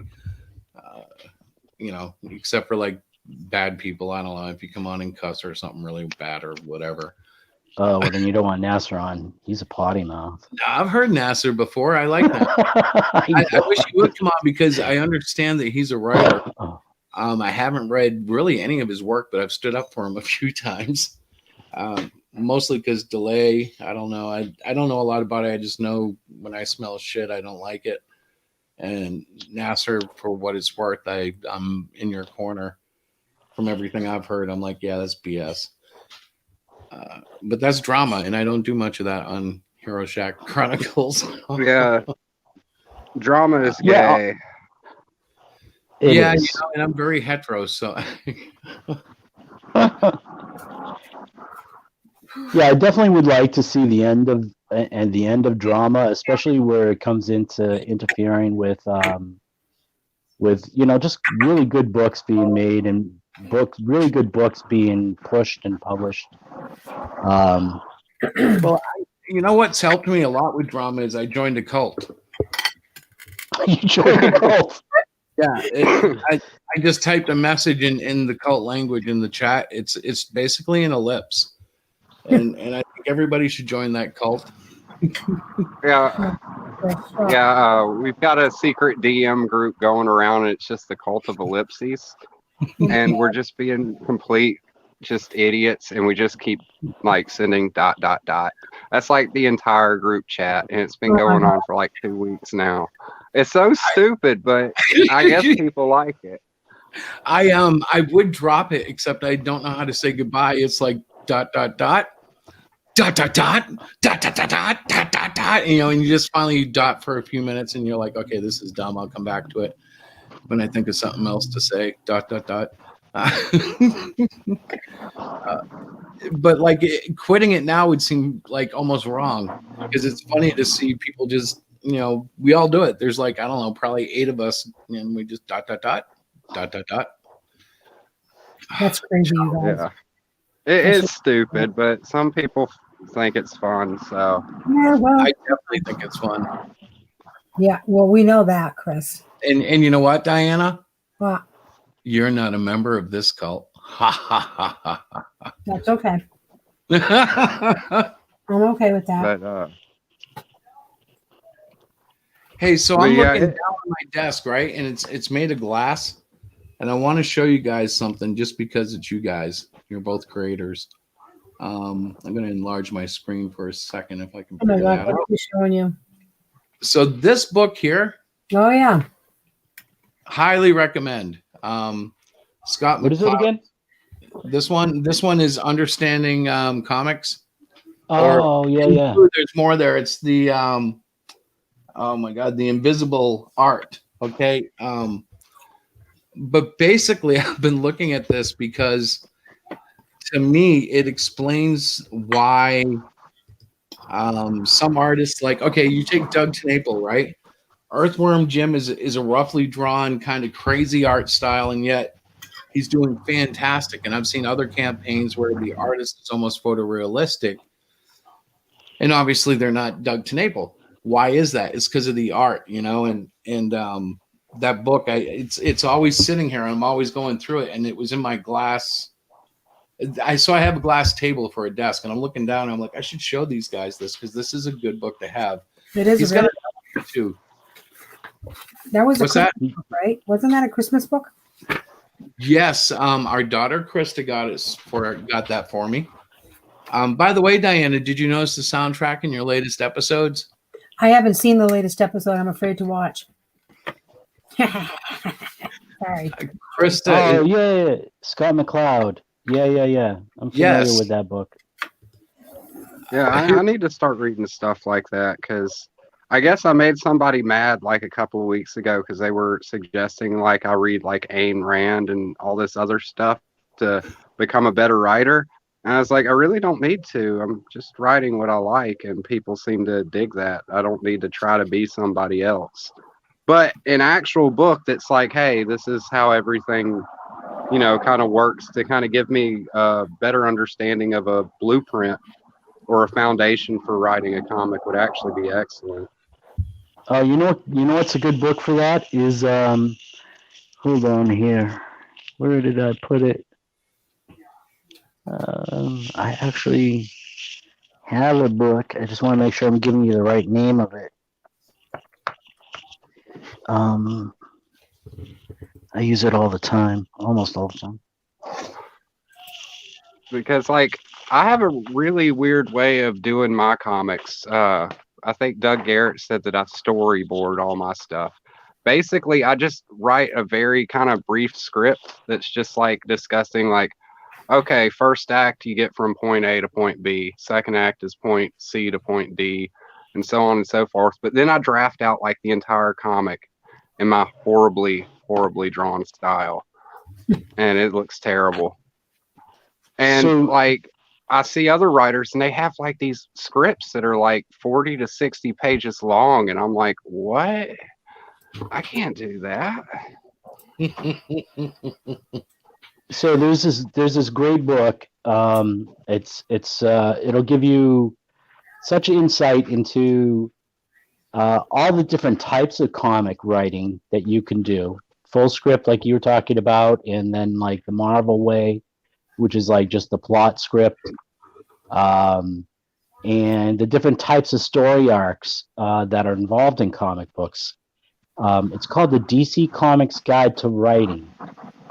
A DC Comics Guide to Writing Comics, and it's written by Dennis O'Neil, who's a comic book writer, a very famous one, and has an introduction by Stan Lee. And yeah, it's an excellent book. Highly recommend it. Even if you're an artist and want to know, like, understand how writers want you to look at and break down their stories, you know, that they give you, their scripts. This is a great insight for artists too. So it's a fantastic book. Highly recommend it. I do have to bounce for at least a couple minutes because I have to return a phone call. So hopefully I'll be back in just a couple. If I'm not, I'm really glad that I was able to get on tonight and have a wonderful chat with you guys. Awesome. Nice to meet you, Vic. Yeah, and nice to meet you too, Skinny Man. Promo videos, let me know, because in the first between 7 and 8 we run promo videos. All right, cool. So link me up. All right, have a good night if we don't see you, bro. All right, cool. Peace. See you later, Vic. Thanks for coming. So that is Vic King, who offered up 50 sketch cards, which was surprising. And like I said, I didn't even remember what we argued about. Doesn't really matter. I don't either. And Like, you know what? I know him and I ended up blocking each other at some point, and I don't even remember what the hell we were fighting over, but it's stupid. It had to have been something dumb. Well, to his credit, he extended out very diplomatic gestures, you know, and I'm like, you know, the guy offered 50 sketch cards. That's a heavy toll to me. I'm like, wow.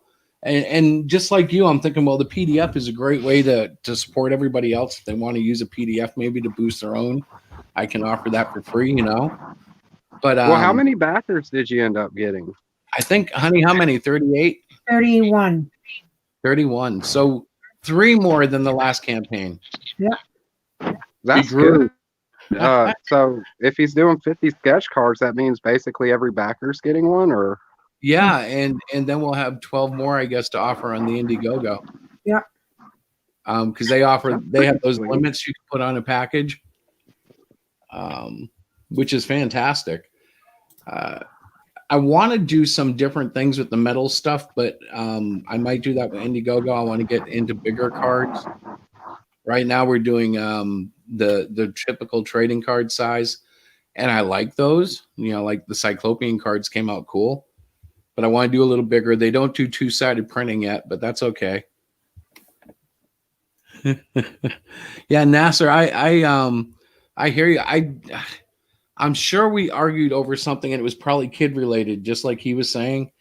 But for the life of me, all I remember is just going, well, you know, I thought he was an up and coming artist, and I still do, and I think that his growth is showing, and it's just cool. You know, it's like I don't want to fight with you if we're not. I don't know. The funny thing is, most of these people we fight with, if you look at their pages, we're aligned on so much. You know, they're not social justice warriors. They're putting up stupid things that would tick off the left. You know what I mean? Their memes are, unless they're supporting the dick memes, you know, they're pretty decent usually.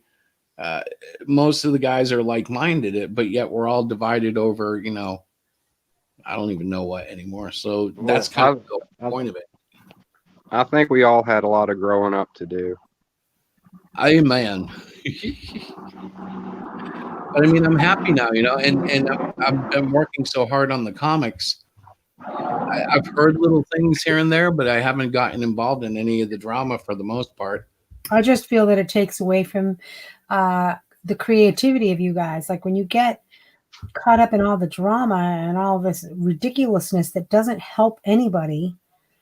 Ladies and gentlemen, we should welcome Lorenzo to the stream. Well, hey, Yeah, he's not even wearing his that he was costume. backstage, I think. But You need to wear your costume, Lorenzo. I don't want to hear anything from you until you put on your costume. Oh God. You got a backstage, or maybe I misread that. Your costume. You're supposed to be a human. Yeah, but you guys like totally didn't get what I was saying. It said somewhere in chat that Vic was backstage. He was. Oh, yeah. Oh, he came back? Christopher, you need to be on top of that, honey. Oh, crap. I'm sorry, Vic. If you're out there, come on back. Oh, snap. Hi. Well, you know what it is? I'm just... I don't stream enough anymore. Lorenzo, were you reading his previous comment? Because that's the only one I see. Oh, so maybe it was from before. Oh, it was from Yeah, 816. Was he on here before? Yeah. Yeah, he was. Oh, okay. 'Cause I only got the notifications for a bunch of videos Chris uploaded a couple hours ago. I didn't even see the notification for this. I didn't put it in any DMs, and I guess that's because I forgot. Oh, I'm seeing I it tweeted in the about YouTube it. notification when I don't even know how I realized you guys were on there. Well, you are welcome to come anytime, every Monday night between 8 and 9. I couldn't remember if you run that like a half hour or an hour's worth of videos first, or what do you do? Yeah. So I've been popping up at 7 o'clock, or trying to, right? And I'm starting to run videos now. Diana has done another set of demo Diana videos, which aren't as funny as the first 3, but they're funny. No, they're all funny. Master, I like that everyone gets a clean slate now. That's good. It is good. I appreciate your painting tips too. I'm not being patronizing either. I'm going to be using those when it comes time for me to paint a few rooms. Thank you. I crack up at the things that they argue about and they talk about and the way that it's perceived. Well, you know, My favorite are the highlights that I actually point out, like her safety glasses, which she my eyeglasses. rarely wears. Listen, my husband said to me, "Can you make some videos of funny videos?" And I'm like, "Sure, I can do that." And actually, it all started out, to be honest, my husband or my daughter would not listen to me. I was so excited about my new toolkit, my pink and black toolkit. And I brought it home and I went through the whole thing. I unwrapped it in front of Chris. And of course, what was Chris doing? He was drawing. He's like, "Uh-huh, honey, that's nice. Oh, it's pink. Oh, cute. Uh-huh." And he's not really paying attention. Actually, And I was disagree really with you. It excited. was red. Remember, I said it was red. downstairs. Nope. I went downstairs to my daughter and I said, "Okay, you need to film me because nobody's paying attention. I'm going to find somebody in this world to pay attention to me and my new toolkit." So she filmed it and I showed Chris and he thought it was funny. And that's why we came up with this little series of funny. Yes, the beginning of episode 1 has you trying to name the episode like 3 times before you came up with Demo Diana. Awkward videos of me doing my Demo Diana stuff. So the titles of the videos are just a bunch of random letters from the ones I saw. Like, okay, so the latest one I just added, for instance, has her with a sawzall, completely using it inappropriately. Like, I'm watching her going, "Thank God she didn't cut off her freaking leg." She's Terry insane. would be yelling at me right now, I bet. I'd be getting a long message from Terry. "Diana, when you do these things," it's funny. I watch you, honey, and I'm like, I am so glad I wasn't watching you live because I would be like, "Stop now." It's basically everything you shouldn't do as a home improvement person. And because she has this mentality of, "I'm a mechanic's daughter, I can make it work." It's like the night you and Larissa argued over a level being a measuring, what did you call it? A measuring stick, and she called it a balancing rod. And I'm like, it's a level. That's that thing. That's what it was. It was a level. But anyways, guys, that's kind of boring. So let's get back to the real fun stuff like comics. Well, I was just wondering why the video's name was DD33 space 3. That was supposed to be 3 of the DD3, which would be my 3rd time uploading. I still haven't got a good naming convention, but I used that one this week. And if I'm fortunate enough to get a new one, it'll be DD4, and then whatever episode she gives me, I'll pop up. But those were thrown together at the last minute because her production team was very slow in getting them here. I don't even know what you're talking about. There was a lot of problem with buffering as well. Yes. And I don't know if that's on my end or it might be. I'm not sure, but it could also still be processing for all I know. YouTube is kind of funny. Well, that's true. Everything Funny I put haha or funny queer? Funny queer. Funny bad. Funny like Friday the 13th, not funny stuff. What? Oh my god. You know, bad stuff like Freddy and Jason and Michael Myers and Jimmy Carter. Scary stuff. Jimmy Carter. I love how you just threw Jimmy Carter in there. I literally have one more question for my test, you guys. I'm so excited. Do you want help? Huh? Do you want help? I know the answer. You do? Yes, Okay, write down true. Calculate the T statistic for a 2-sided test. Yes, honey, true. The answer is true. True. Thanks, but that's what I'm good. I'm good. Watch, you're gonna do all that math and find out it's true. What a night. So I'm excited. This is kind of weird because I am working my fingers to the bone on Last of the Reapers. Then I'll probably take like 2 weeks off to just kind of refine my style and do some pinup art. I think that's good. Yeah, because I've gotten to a point where I'm ready to experiment with some stuff, but I need to be off a project to do that. Like finishing up the 24-hour comic was funny because I still went at those pages with the same mentality of quick finish, no refinement, just get the idea down on paper and match it to the script. Yeah, I was going to ask you how that went. Well, I only made it to page 14 in the first 24 hours. And actually, I only made it, 21 hours before I kind of passed out. Right. My mind basically shut down, and I could hold the pen, and I was over the iPad, but things were not coming out the way they were supposed to. Oh, that's totally understandable. So I laid down, and then over the course of this week, I pretty much finished it up. But like I said, I did it at a very quick pace. I didn't want the end of the 24 hours to look different than the beginning. But at the end of it, the story is I don't want to, toot my own horn, but it's very enjoyable and fun, even though it gets very dark. And that's interesting. I can judge it that way because the way that Diana responded as a reader and a participant in the reading of, the way that she reacted to the dialogue was priceless. So I know it's going to be a fun little read, even if the artwork is just a 24-hour comic. And it's just going to be a tuck-in at the end of The Last of the Reapers, which the artwork on that is kind of blowing me away on some of the stuff that's coming out. I'm just like, thank you, God, because this needs to look good. So are you going to be doing pinups of Reapers after you're done?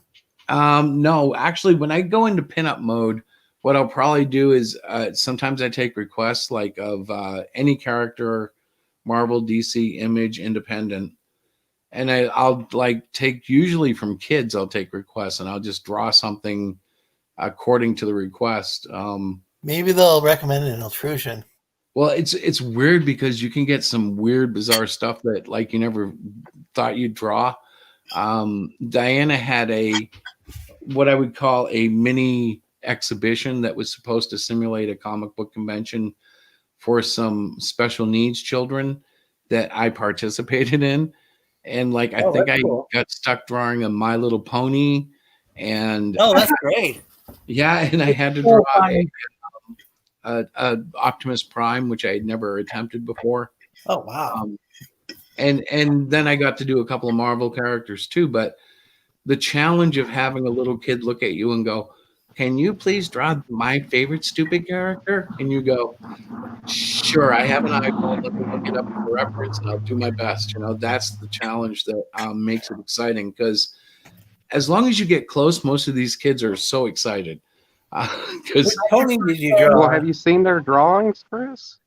They can't even get close. So they're pretty stoked when they see your work. Yeah, the thing is, you always have to be encouraging, and if they want criticism, be constructive.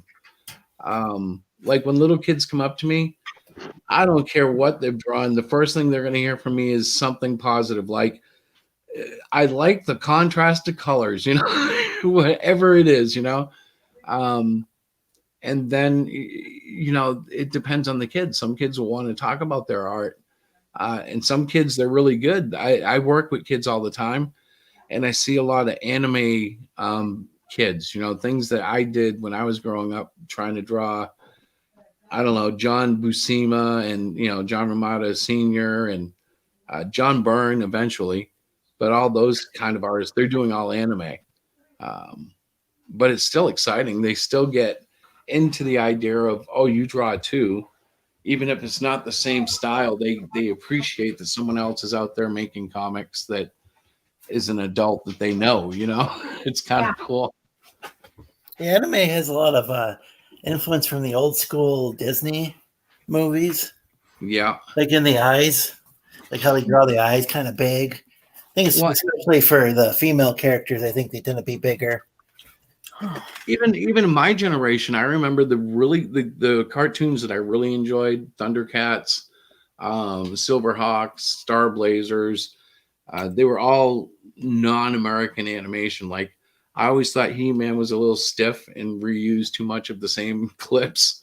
Yeah, I prefer that. I prefer that old She-Ra over this new one.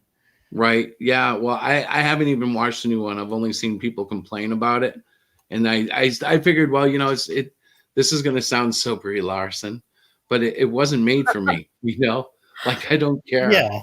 I'm like I do care because I don't think they should be pushing agenda on little kids. But on the other hand, I'm like, you know what? It's not going to affect my day to day because I'm not going to go watch it anyways. I think a kid might watch that and then might just turn it off. I checked out a few episodes. It's something I wanted to like, but it was like I don't know. The characters seemed kind of mean. Just like Were they? Like all the girls seemed kind of mean to one another. Welcome back, Vic. Hey guys, how's it going? Turned out it was my mom. You always have to call mom back. Yes, of course. Absolutely. You're blessed to have that going on, brother. Yes, I agree 100%. 100%, amen. Lost my dad when he was 61, so I thank God for every day I have with my mother. Yep. Yeah, we lost my mom. It feels like it was just a year ago, but I've been saying a year ago for about 5 years now. I think it's been about 5 years since my dad passed away. Yeah, it's tough, isn't it? Yeah. But I definitely appreciate the time I have with my mom. Mm-hmm. I was visiting with her earlier today.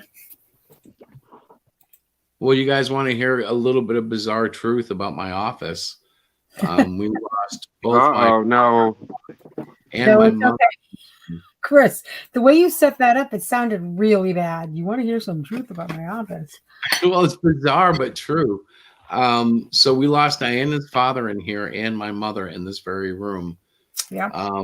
Where my seat is at the foot of where their deathbeds were, and it's just it's not creepy, but it is kind of weird. Like when you think about it, I'm like, wow, this is, and there is like a shrine in the corner to all our parents. And oddly enough, the worst one of all, my father, is still kicking. God rest and bless his life. But like he was the bad guy in the whole thing, the black sheep, and that guy is still kicking. Isn't that bizarre? It must be like my grandmother. She's just too angry to die. God, it's a comedy of life, you would imagine things would go crazy for people, but no, not really. It's just life. Well, I've always been called the black sheep of my family, so maybe that means I'll have a nice long life. Yeah. Well, they say, it's funny because they say only the good die young. I don't know. I'm in light of Eddie Van Halen, I'm like, well, 65 is a long time, isn't it? Oh boy. No, I don't think hardly. Would say so. His family must miss him furiously, but himself, I bet you he felt like he lived a full life. Well, he definitely lived a full life, that's for sure. He accomplished a lot in his time, and he definitely, because of his hard work and stuff, he definitely had the resources to enjoy his downtime in life. So. Heck, he was able to go on tour with his son for the last 3 to 5 years there. Yeah, that had to have been pretty amazing, when you think about it. Yeah, for both of them, especially this guy.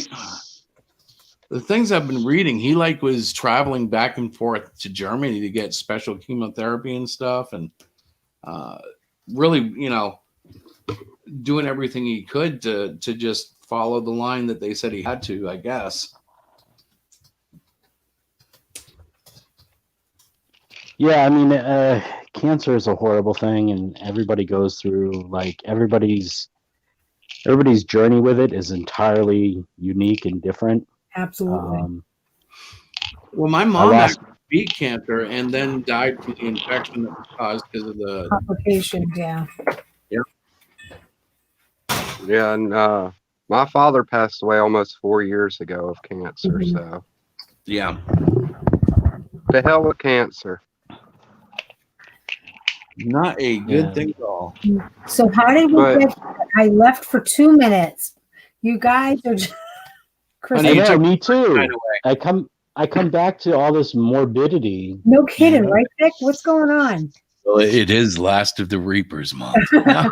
yeah, and it's Halloween, so we got to talk about ghosts, like how my dad likes to hide my remote control from me because he's a There you turd. go. That's where the remote control goes. See, Chris, I knew it was something. I've been blaming you, but it's probably my dad. I Yeah, know well, it may be kind of weird, but that's how I kind of cope with losing them. Like when I lose something, right. I'm like, "Damn it, Dad! What the hell did you do? Where did you put it?" it's a crazy it's crazy when you think about supernatural stuff. Last of the Reapers kind of dwells into some of what I like to pretend. Not that I necessarily believe it, but like, you know, it's like this 4-year-old we have that walks by our house every week and he sees Diana's little gnomes and he gets all excited. He comes in the yard and he looks at them and he points at them. And one time he found one. I don't even know what was wrong with it, but I guess something was broken on it, right, Diana? Yes, it had fallen off its mushroom. The little gnome lady. So he brought it up for repair and he was all concerned about it. And you know, like that imagination that makes whatever it is that you're into come to life is that's the power I'm surprised you haven't moved around the gnomes just to screw with them a little bit. Well, they're gone now. She just stripped He better not mess with Oh, my gnomes. He did it to He my better angels. what? Not allowed. He what? You did it to my angels. You're not allowed to mess with my gnomes. You did it to your angels, baby. I had nothing to do with that. Yes, you did. You So our told me first they were Christmas evil. together as a married couple, she put out these angels, and I said, "Oh my gosh, I hate those things on them. They're non-biblical." So I come home and she had ripped off all the wings off her angels. And I was like, "What the hell did you do that for?" And she goes, "Because you said you hate them and they're non-biblical." And I said, "I was talking about the sun halos over their head." So she had ripped off all the wings off of all the angels and left the thing that I was actually talking about, which is halos, which was one of my, at the time, theological freakouts because I associated all things with halos with Mithra, the sun god, which you can see what she had to deal with, of course. yeah, shame on you, sir. Okay. Wings are okay, halos are not. And she's like trying to take notes. Okay, you're sure that's okay now? Yes, honey. Have you read Ezekiel? And she's like rolling her eyes at me because I'm being a dick, you know. Diana, we feel your pain. Thank you We so feel much. your pain. Thank Yeah. you. Our first Christmas together, we had the Christmas bench. Remember that. So there was one year, you guys, in his studying of Christianity, that he determined that a Christmas tree was pagan, which we know that the roots of the Christmas tree is pagan. So what? I don't worship the tree. I worship someone else. I worship God. So in consensus to my husband, we decided not to get a tree. Now you have to remember, I brought my 2 daughters down. They were in the 5th and 6th grade, and his son, I think, was in the 5th grade. So we had it was like the Brady Bunch. We had a little Brady Bunch. And our 3 kids looked at me and said, "What do you mean no tree?" "That's okay, kids. We're going to get poinsettias." "Chris, are poinsettias fine?" "Yep, poinsettias are fine." So I took a bench and I put a bunch of poinsettias and I put lights all over the poinsettias and I put trees into the poinsettias. And I sent the picture to my family back up north, back in Massachusetts. We were in Florida at this point. I had moved to Florida to be with him. And my family were calling. They were like, "Oh my God, are you okay? Where's your Christmas tree? What's the?" I had to explain. What the hell's a Christmas bench? Yeah. So yes, Chris and I have been through a lot in the last 16 years we've been together. So we could I know probably my write wife could. What's that? Well, My wife could probably relate because I hate Christmas. Like I don't hate the holiday, but I've Right. worked retail all of my life. Oh yeah. So like we're always setting up for Christmas in like September, and I spend like Right. 3 months straight listening to Christmas music Oh my for gosh, yeah. 40 hours a week, 5 days a week. And God Okay. bless her, because I always tell her, I'm like, I'm not helping with any trees, no lights, no nothing. I deal with enough of that at work. And one year she started listening to Christmas music in October, and I just Lord. completely flipped. I was like, you can listen to Monster Mash because this month is for Yeah. Halloween. Beautiful. One holiday at a time. Yeah. And now she calls me like the Christmas Nazi because I won't let her do anything Christmassy until the day after Thanksgiving. There you go. Right there with you. Well, not to ruin the whole Christmas bench story, but was the bench made out of wood? Absolutely. Of course it was. Well, then Yeah. it was a Christmas tree. Thank you, Vic. I knew that all along, but I didn't want to relay that little piece Yeah, of it was kind of the I'm just- appeasement of the madman at the time. It was just like when we got married. I insisted on Hebraic names, so we found a real live Jewish rabbi. You guys are all who born. Yes, I did marry him. After all this, I did. basically told me that I offended him because I wrote the name of God in my vows that he should not even see. And he said, but my wife is Christian. I'll send her over and she can marry you. So instead of getting the Orthodox Jewish hardcore vision that I had, I ended up with a Christian woman in my living room going, so do you accept this woman in the name of Yahweh? Is that how you pronounce that? Yahweh? I'm like, oh no. But we did end up getting married, and it was really awesome because she accommodated all my little nuances, and none of them mean anything in the sense of it was basically us saying we're together forever. This is a marriage now, but Yeah. she indulged me with all my little idiosyncrasies. And it's amazing. It's on videotape somewhere. You can actually see her parents and my family cringe at the same time. Oh my God. Go through the house. You guys, it was the funniest wedding ceremony ever. I mean, we Chris, didn't we watch it a couple years back for our anniversary? We were laughing so hard because he thought he was like so serious, but it was the most comical thing you ever saw. I thought I was the coolest guy in the world because I had dictated terms of a wedding that, yeah, you think about it, and we have thought about it. It came out exactly opposite of what I wanted. I ended up being married by a woman. I was married by a woman. Funny. Hey, Jake, what's up, brother? But yeah, it was comical in that sense. See, that just makes me thankful for the way I married my wife. Like we had my dad officiate our wedding. This was just a few weeks before he passed away too. Oh wow! But it was funny because like we exchanged vows, and I had like this magnificent little speech about how life is about finding those who are worth suffering for because everybody makes you suffer, and yada yada yada. And then it gets to my wife, and she's like, "I will always be your sandwich maker." And I adore her for that. That's classic. Oh, Skinny, that's funny. But it was great because anything like that. We had like, we had like 6 people in attendance. It was really nice. Like at first she was always like, "Oh, we're going to renew our vows and have a big wedding." But at this point, she's like, "You know what? To hell with that. Let's just take that money and like go on a trip or something." I said, "See, now you're thinking. Like, why spend all this money on a big wedding when we could take that money and spend it to go on vacation or something like that?" That's awesome.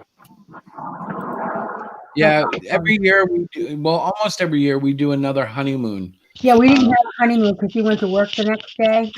Yes, so when we first got married, we didn't have a honeymoon. So every year, except for COVID year, she would say, "We're going here for our honeymoon." Yeah. So I'm going to get hammered next year if there's no. Because we had to cancel our honeymoon trip this year. Everything's been officially canceled, and it to me it's just getting to be like, just cancel the world. I get it. Okay, yeah, you just lock down again. Like cases are up. I'm almost like, okay, so how many are going to die? What? really, are we going to go through this for another 6 months, another year? What are we going to do? Right. Well, we're gonna Yeah, I mean, take it one day at a time because that's all we got. Right? That sounds like a sitcom lyric. One day at a time. It does. Lorenzo, I love your outfit. Did you draw that?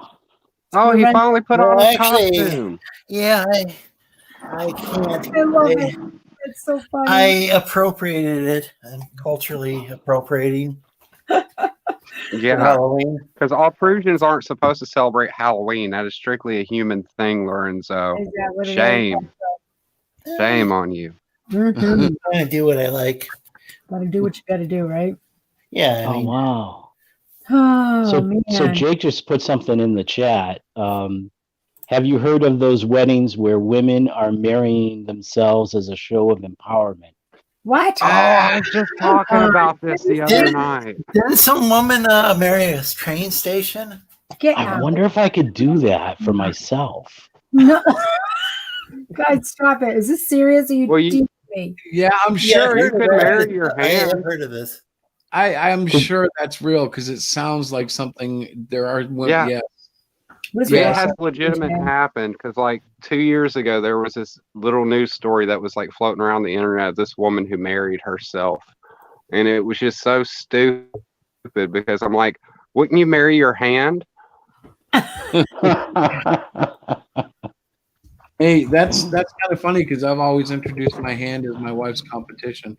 God, I said that in public.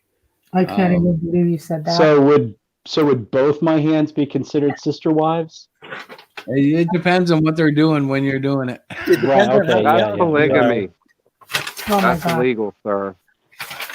Well, I mean, I can't. I'm just like I'm reading that and totally blown away. Like, what's wrong with me? Why don't I know these things? I'm a woman, and I just don't even like. Seriously, that's just so crazy. Why would you do because that? it's not about Diane, it's not about sanity. None of it is about sanity. What it is it's about the destruction of sanity. It's about the destruction of normality. Yeah, it's crazy. And as much as I love Reagan, I still blame him for shutting down all the asylums. Like that should have never happened. These people need help. It really shouldn't have happened. But in retrospect, looking back on my life, I've definitely benefited from that. So,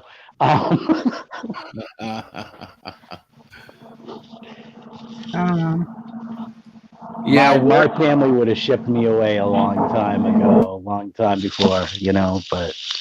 Hey, is anybody looking forward to work tomorrow? Because I'm going to just chime in with Nasser and say, yeah, I'm dreading it too. I'm not even sure if I have work tomorrow. I know I got to take in my paperwork to say that my COVID test was negative, but because I've been out of work for tomorrow. Well, no, it'll be a week from Wednesday. Wow. Because I just got incredibly sick. Mm-hmm. And then the work wouldn't allow me back there. Be like, you're sick. You have to go take a COVID test. Isn't that crazy? Well, it worked out. I mean, I'm not really fit to be in work anyways because I have acute bronchitis. Mm-hmm. So all they would have had to deal with is like me like snotting all over my shirt all day. I'm pretty sure they don't want that, and I don't either. So, but yeah, I'm excited to get back to work though. I hate being out sick because you're sitting around, you're feeling miserable, you feel like poop. I'd rather be at work complaining about work than sitting around the house feeling like total garbage. Exactly. Well, I've been I've been essentially out of work for most of this time because it really hit the the construction and different fields here. It's it started to pick up towards the end of summer, but now we're into winter, so it's slowing down naturally. Yeah. So I mean, it's like I mean, I did, demos and cleanouts and stuff like that. And it was, it's just been, for that kind of business, it's been a really hard time. COVID's been just like absolutely the worst. It's Yeah. weird because in education, it's been very hard, but nobody's had to deal with really too many financial cuts. Districts have cut teachers, but the core staff of most of the schools are intact for online learning. And in our district in particular, they've managed to keep everybody working in this hybrid sort of mode. But it's all in danger all the time. If there is a sweep of COVID that comes through the community, I'm pretty sure they're going to shut down the school regardless of how it affects anybody. Yeah, and the sad part is I actually saw a tweet the other day. I don't know if it's legitimate or not, but this guy was like, "Yeah, I was talking to my son, and he was just like really upset." And I asked him why, and he said, "Dad, there's no more snow days." And he's like, "What are you talking about? It's still going to snow." He's like, "Yeah, but we're just going to have Zoom meetings now." It's so true, though, right? Those poor kids, man. Well, now that they know. It's funny because the kids are getting really good at this online stuff, and teachers are really challenged to keep up. Since you're into like the online kind of thing as far as schools go, Chris, what's your stance on some of these teachers being like dictators of kids' rooms and stuff? Like, I know a couple of weeks ago I saw a report where a kid got suspended because like he had a Nerf gun on his wall and it had like zombie killer on it, and the school actually called the cops on the kid. Yeah, they were like, "Oh, he's got guns," and I'm like, "What? It's a freaking Nerf gun, man!" I find that to be overly overreaching, and I don't even mean overreaching. I mean overly overreaching. Like, it's not only egregious; it goes beyond. Especially, because another kid got suspended because I guess, like, from what I read, his little brother tripped over his BB gun that was laying on the floor, and he picked it up during the Zoom meeting, and they suspended him for it because they're like, "You have a gun at school." I'm like, this dude's at his own house. Like, unless bullets can travel through the internet, you have nothing to worry about. Well, one of the other things that's come out of these online school sessions and everything is a lot of these teachers have been caught with pushing their political agendas on kids, having homework assignments or day, not homework assignments, but class assignments that have questions and stuff about and lecturing kids about how evil Trump is and there's been several instances of that have been just blown wide open. Yeah, I've heard about some of the. Yeah, I was watching a video the other day. This teacher was in Washington State, and so was the kid. And the teacher like asked in the meeting, like, "Who is somebody you admire?" And the kid was like, "I admire Trump because of this, that, and the other, and he's putting up the wall to protect us from terrorists and stuff." And they deleted his comments like in the chat and then barred him from the chat because it was quote unquote upsetting the other students. Well, I saw that. Have you guys seen the tweets where those? Have you guys seen the tweets where the teachers are openly discussing how they're afraid that the parents might walk in and hear them talking about social justice? Yeah. Yes. Yeah. Yes. Yeah, I've also seen like reports where they're like, the parents cannot be in for the class whatsoever, and I'm like, that just tells me that you're doing shit you're not supposed to be doing. Yeah, because on one hand, I kind of think that maybe there's a few Karen parents out there where they're like fact checking the teacher as they're teaching, but on the other hand, I'm like, maybe there's a few Karen parents out there where they're like fact checking the teacher as they're teaching. But on the other hand, I'm like, hey, Diana. Hey, what? Out there. Why are you playing back the audio? I didn't mean to. I'm trying to do okay. Sorry, guys. Oh, that was great. Skinny was in a loop. Yeah. I thought it went back in time. I was like, yes, it Wow. finally worked. Do I really sound that uneducated? No.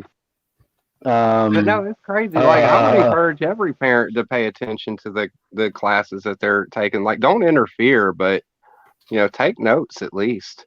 Yeah. Well, Because- that's the thing with the guy in Washington, the teacher in Washington. He got caught. The mother of the kid, right,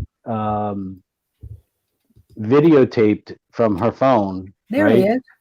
the class, and he was going on for like 10 minutes about how Trump was stirring hate against people, and he was an evil man, Oh my God. and all of this stuff. And so when she confronted the teacher later that day and just wanted to find out, she proposed it as wanting to find out why he was kicked from the class and not allowed back in the classroom chat. The teacher like dodged everything. The teacher was like saying, "Oh, well, it was because of this problem, and that wasn't the assignment, and I didn't think that it was good to," and he even blamed it on other students. He was like, "Yeah, well, there was, responses from other students that didn't like Trump, and I didn't want it to go political in the classroom." And she's like letting him go on and on and on. And then towards the end, she goes, "Just to let you know, to be fair, I listened to you, and I listened to you talk about how Trump was stirring hate and all that shit." And she's like, and he's like, "Oh, I just meant to try to get the class back on track." This is just like insanity. What it reminds me of is I don't even think it's anything that's all that new, because though most of my teachers growing up were pretty much, sane, and didn't really bring in like politics into class. I remember I was in school when Ronald Reagan was shot. Yeah. And it was towards the end of the day. It was towards the end of the school day. In fact, I think it was the last class. And but they came over the loudspeaker with an announcement that the president had been shot. And my social science teacher, like, had to have been a super liberal, because she jumped up and started going, "Yay!" Oh my gosh. And all this other stuff, and saying that he deserved it, and all of this other stuff. And I was so upset by this. I remember I was a little kid, and I was so upset by this. I went home and I told my parents what happened and everything. And my dad, good conservative man that he was, he went into school and got the principal, and they confronted the teacher about it. And, she admitted to it. And she got suspended. Nowadays they give them raises. Yeah, they end because up on local talk shows. there's that one video of the teacher who had like a projection of Trump, and she was shooting at it with a water pistol. Yeah. Yeah, Yeah. that was It's interesting. insanity.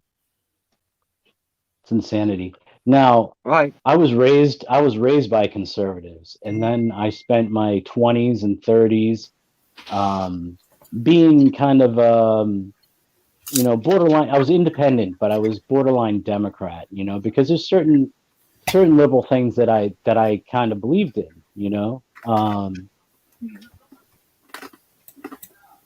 but this the last 10 years or so or more, like Obama changed all of that. Obama changed all of that for me, because when he got elected, he made all these promises about hope and change, and there was never any hope or change to be offered. And so that was the first time voting for him was the last time voting for him. And that was pretty much the start of my walk away from the Democrats. I'm not going to say I'm a Republican. I'm still independent, but even if you were a Democrat, you'd still be considered a conservative by the far left right now. So I think I've been called like both a Nazi and a communist. So I don't quite understand that. It's I remember some Trump supporter had called me a communist before because I said that I liked Jill Stein better than the other candidates, and it was mainly just foreign policy. I didn't, I was concerned about the Green Party with they might want too much centralized government and stuff like that, and I didn't know about the Green New Deal or anything like that. But I was just wondering, thinking that on foreign policy they seemed against intervention. Yeah. But Trump actually hasn't started any new wars that I'm aware of. The first time in 38 years that a president hasn't. Right. They're giving them hell for that now. Yeah. They're like, how dare you pull out of Afghanistan? Yeah, that was. And a I'm weird like, thing isn't this what you guys were demanding 12 years ago? Like, what changed? Obama failed to. They're like, now there's going to be a power vacuum. I'm like, who cares? Let it be somebody else's problem. Yeah, that wasn't a valid argument when the conservatives were running to the show, right? Yeah, because especially like when Bush was president, it was like, bring the troops home, this and that and the other. And then, it's a complete 180. Like Trump is bringing people home and nobody's still happy. And I'm like, no. But I'm a libertarian. I drew like the shortest stick there could ever be. Like there's not even a stick. I just drew thin hair. Because we had what was it, Gary Johnson running when Trump and Hillary were running. And I was like, I'd like to have a beer with this guy. I like this guy. But he's dumb as a rock. I can't vote for this man. And then we got Joe Jorgensen or whatever her name is. And I'm like, oh my God, because she wants to repeal the Second Amendment and all this other stuff. I'm like, oh. Yeah. That's party the problem with the libertarians is that there's so much that makes sense, but then they're all over the place, like worse than Democrats or Republicans. The way it has been, from what I have seen, is that we have been invaded because everybody who doesn't identify as left or right is now suddenly claiming they're a libertarian. Like we got communists who were saying they're libertarian, and same thing with like authoritarians and stuff like that. I'm like, this isn't a one size fits all, guys. Like we had standards at one point. What happened?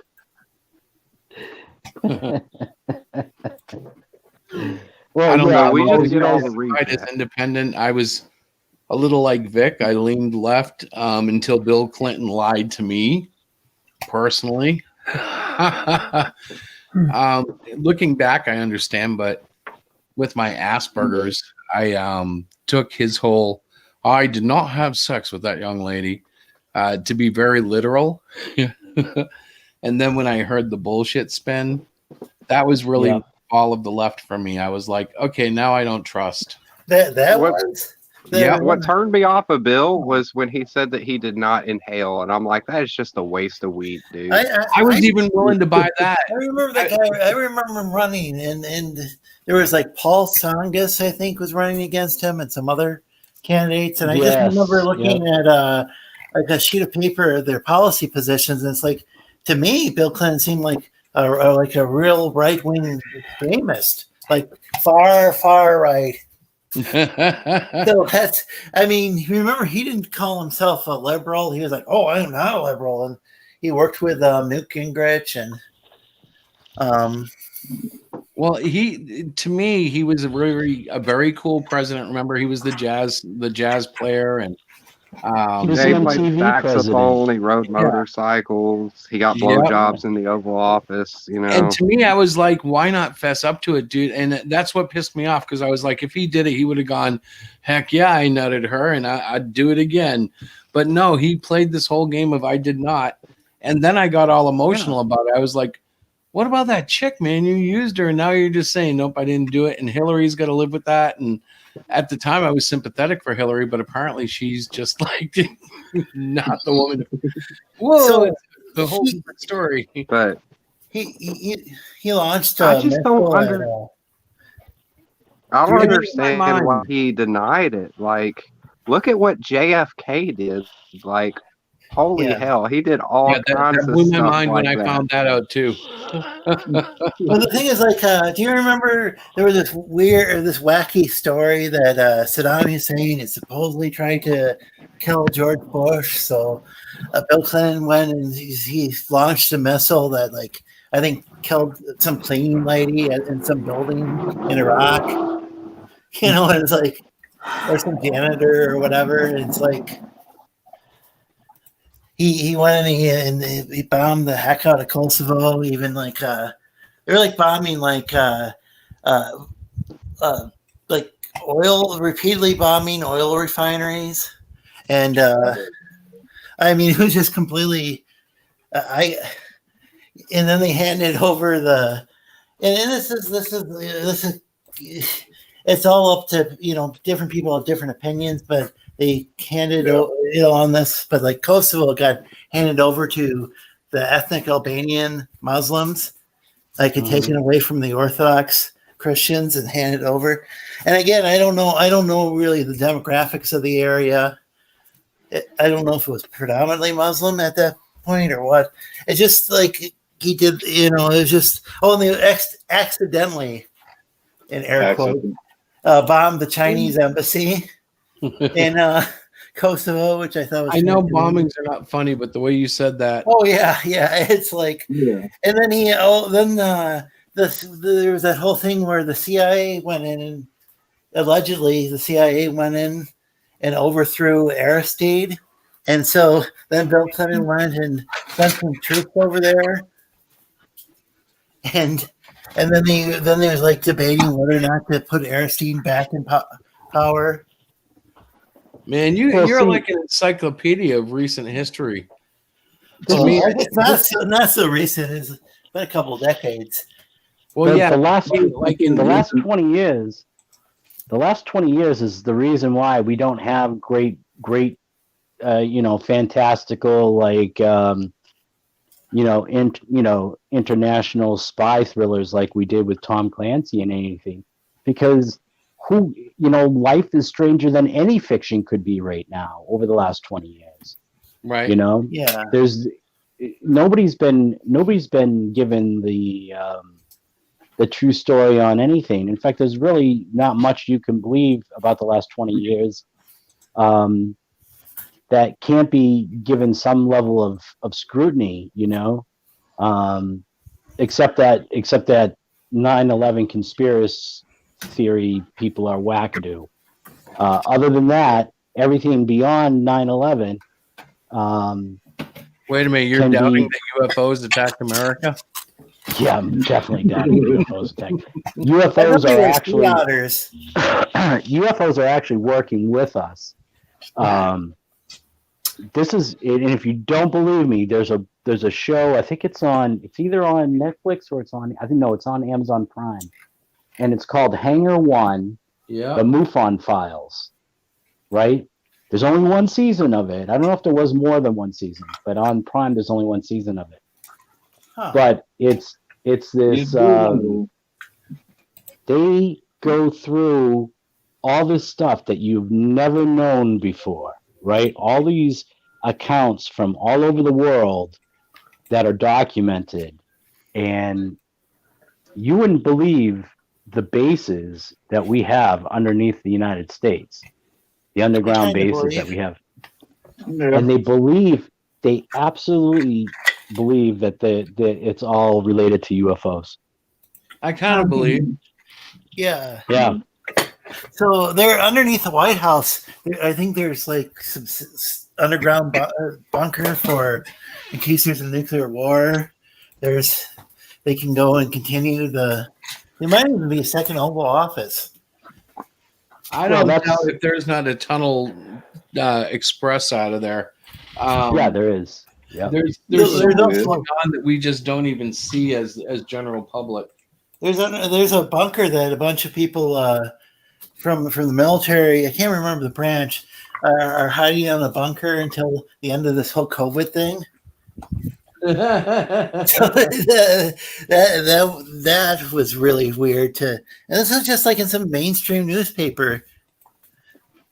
Well, there's a bunker. There's an underground bunker underneath Denver International Airport, Yeah. which is actually not in Denver. It's off to the side of Denver, miles and miles away. Isn't that the right? supposedly cursed airport? Yes. There's also the Cheyenne Mountain Complex leads to a bunch of underground tunnels that go all the way to San Diego, California. Wow. So, yeah. It's all really weird. It's all really weird. Now, what are aliens? Who knows? You know, there's all these different theories I know. about, are aliens angels? Are they demons? You know. I'm from the land of the lost. Well, yeah, we all know about you. Oh, wait, I'm a human now.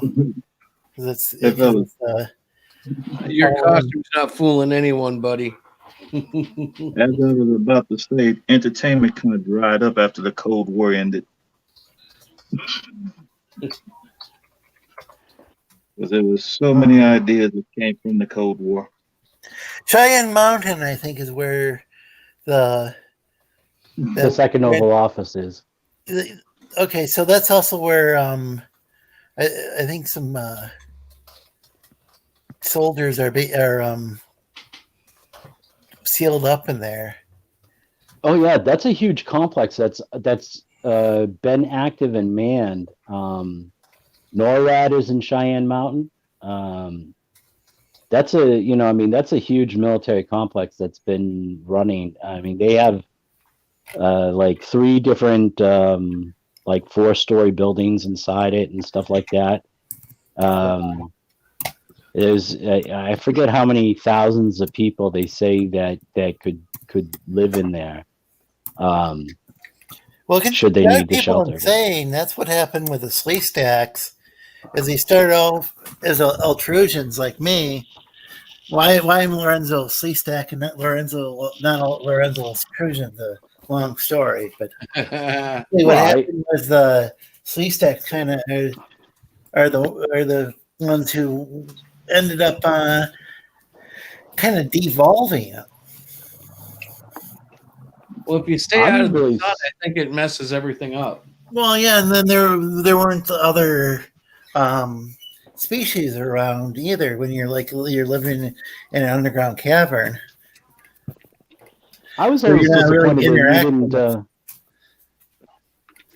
disappointed that you didn't pull out the the obvious Lorenzo Llama, you know. Oh, Lorenzo the Drama Llama? Does somebody have Lorenzo Llama? There's an actor, Lorenzo Llama. You should dress like a llama for Halloween, Lorenzo. There's like this is the scariest costume I've ever worn. I'm going to camp for so you. There's a lot, like, I know that, like, we got political there, and then we got like historical, and then we got conspiratorial, but you know something, right? I mean, if you think about it, most of us on the panel are involved in creating comic books and stuff. There's a lot of like source material, that's there to be mined to add to comic books. I mean, I know not everybody is fans with EVS, but look what he did with Cyberfrog. He stopped all of existence during his alien invasion took place during Bill Clinton's administration, right? Yeah. Right. And because that was basically the end of the world, essentially, right? Up to this date, Bill Clinton, in this timeline, Bill Clinton has been president since that date, So I mean, like, he's done a lot of. He's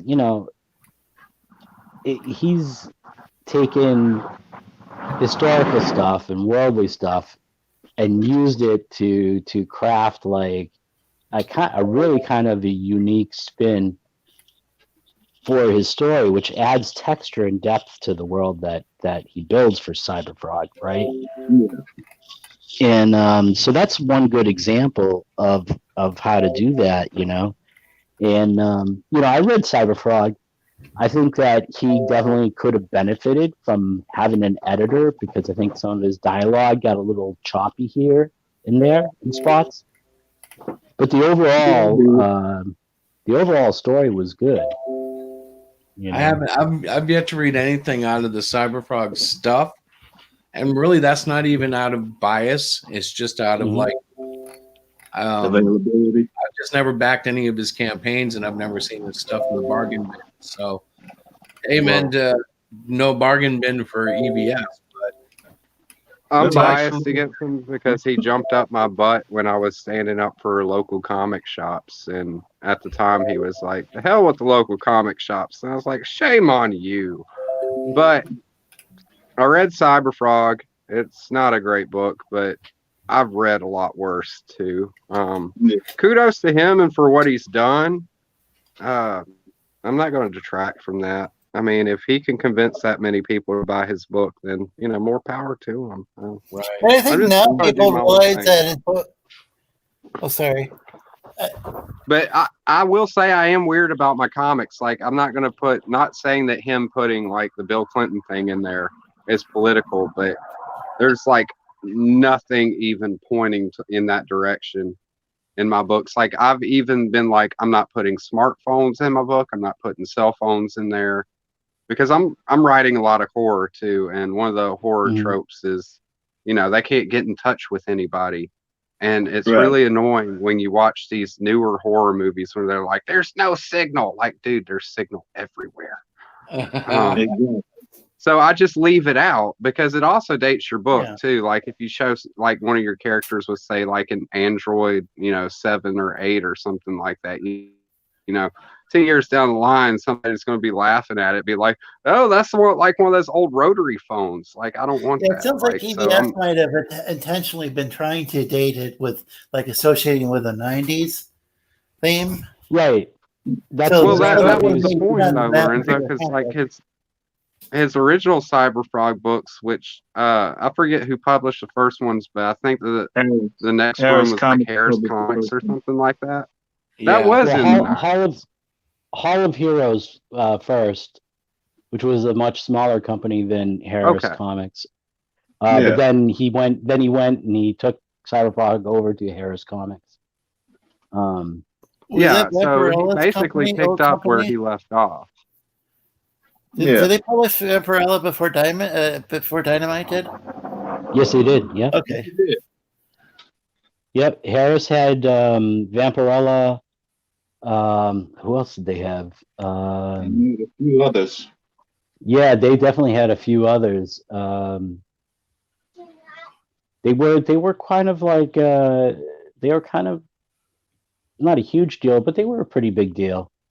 Yeah, they were. Because Vampirella was a pretty big commodity on the independent market, and they picked up a lot of independents from the '70s. Yeah. They collected a lot of stuff from the '70s and IPs. They used to like to put out like Vampirella had two ways that it came out. There was like a comic book version, and then there was the like Savage Sword of Conan magazine version. Right. And that was my favorite, because that had some really great art in it. Fantastic stuff. But a lot of it was reprinted material from like the '70s and '80s, That's what I miss about comics too, is like everybody is so focused on like heroes and stuff like that. Like you used to be able to like find all these books, like the little horror anthologies, like kind of like Tales from the Crypt. I know that wasn't an actual comic series, but just No, as a actually, general idea. But It's you a had like comic, all these horror books, you had right? romance books, you had mystery books, detective books. Hmm. But now it's just like they're all focusing on the same thing. And I don't know. I like heroes, don't get me wrong, but I like other stuff too. Well, that's why, like, Just, I mean, if you look around to the indie scene right now, you find a lot of like horror comics are making a comeback. There's a lot of independent creators putting out there's a lot of new horror content being put out now.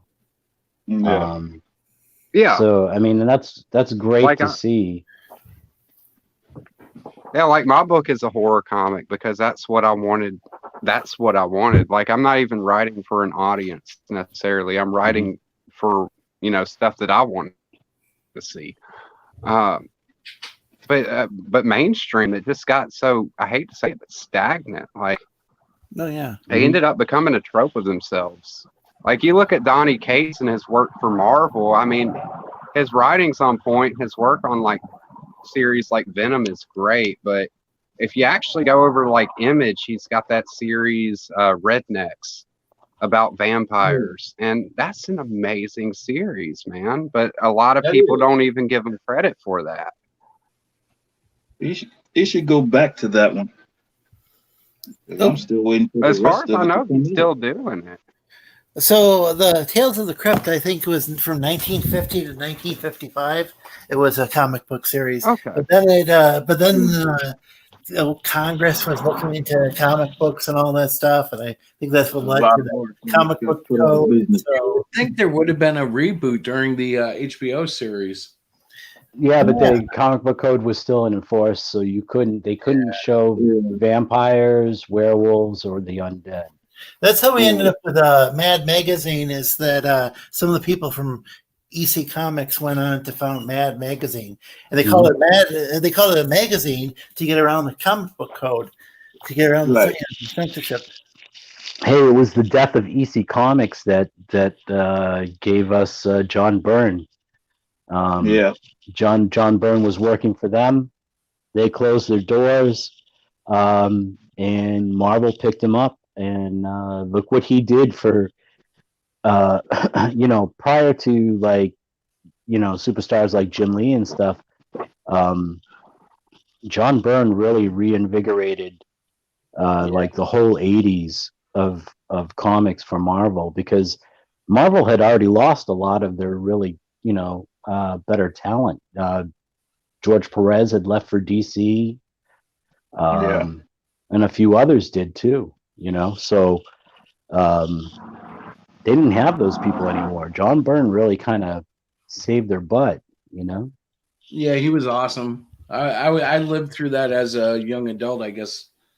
But Byrne was he was the master. Like Jack Kirby's the king, and Byrne is like something else. It's. I didn't realize Perez started at Marvel. Oh yeah, Perez. Perez was. Oh God, what did he? He did. He must have done Avengers. Well, he did. Yes, he did. He had a great stint on Avengers. The great Avengers run. He did a lot of other stuff. He did Black Widow. He did what was the werewolf comic? Oh, Werewolf by Night. Yeah, he did that before it got pulled by the code, and Right. he did one of their kung fu comics. I'm not sure if it was. It was it. I'm not sure if it was Shang-Chi or one of them. I forgot the real. Was Right, it Shang-Chi? yeah. Was it the Shang-Chi or Iron Fist? I'm not sure which one. Oh, so they had I think it was comics? Shang-Chi. Yeah. Wow. I never heard of these comic book comics. Those sound cool. Yeah. Yeah. They were cool. I mean, the 70s, I mean, okay, so the covers were like some of the best things in the 70s. Really hit comic hard. Yeah, I don't like a lot of modern comic book covers. The like the 70s and 80s seemed like their Mhm. comic covers were like action packed, and then it just Right. kind of seems like in recent years it's gone downhill. Yeah. Yeah, well, Like the you know what it only reason is? I picked up an issue of Richard Dragon was just to see who he was punching on the cover. Right. And everybody now wants to do like everybody's trying to do like a movie poster montage type. It's like Oh, okay, that's what they're going for. it's This is so the one thing that overplayed. it is. You can't do that on a monthly comic. Or at least you shouldn't. The cool thing is, After a while, it becomes stale. Exactly. the cool thing is like Diana and I are the only people who aren't making comics. So I mean, you guys can like do whatever you, because you guys are making comic books. You guys could go and like maybe revive, something you like about the past, or Well, just that being seen before. that whole Just look at criticism. Just look at some of the things Todd McFarlane did with the Spawn covers up to 300. He did a lot of homage covers from Spider-Man and a few other titles. And that whole criticism that I just laid out there about montages and movie poster stuff. I have to like say that the cover for Hazel, the comic book that me and Nasser are putting out, actually the cover is going to be a movie poster. So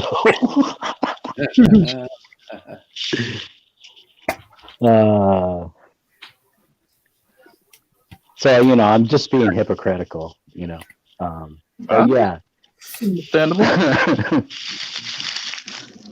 I've actually but I mean, started crying while we talk, so I'm kind of cheating. You're kind of cheating. I'm getting ready to get off, guys, because it's past my bedtime. I stayed, I want everybody to know, an extra hour. Yeah, you were so talkative too. Well, don't you give your woman crap, Chris. That's Yeah. and I was Diana, updating. it was nice talking to you and meeting you and all that. Absolutely. Same here. Hope to see you again. And let's see, guys. I have to figure out how to get a response or a message from Kickstarter because it doesn't show me. That's what I've been looking for. Coming from Indiegogo? Somebody said no, Kickstarter. Somebody from our Kickstarter backers said they sent a message and I hadn't responded, but I can't find the message. So I'm looking. That's what I'm doing right now. But I gotta go to bed anyway. So guys, have a wonderful night. It's been awesome talking with all of you. And I hope you all have a good night. And I will see you next time. Have a good night. All right. Bye. Babe. Bye. Oh, I see Nasser is still in the chat. Hey, Nasser. I was going to say hi to him earlier, but I thought he took off. Yeah, no, he said he couldn't get in, or tonight wasn't a good night, or something like that. No, he wants to just listen while he works. He's writing comics for other people, and fair enough. Fair enough. You know how it is. Yeah. Everybody's burning oil on something lately. We all got projects to finish, and well, I got to start drawing up all these draft pages for Otis #2. I wrapped up on the script, so. Woohoo! So what do you do? You get them over to an artist? Yeah, well, he already has like the base script for it, which is just basically just plot. Right. And then I'm about to start sending him the actual draft pages for him to do up. Where, yeah, he really likes it though, because he says he's like, this really helps me because I don't have to spend so much time trying to figure out a page layout and all this, that, and the other. You already done that for me. Nice. But he's excited to work on it, man. Like, he's extremely pumped, and I'm just happy as hell about it because I'm like, dude, I love you so much. You're awesome. That's what good collaboration should be, you know? Yeah. Yeah, well, like the upgrade to the book where it went from straight black and white to more gray tones. Right. or grayscale, however they call it. I'm not an artist. But he did all that on his own. Like just one day, he's like, "Hey, I redid the whole book." I was like, "What?"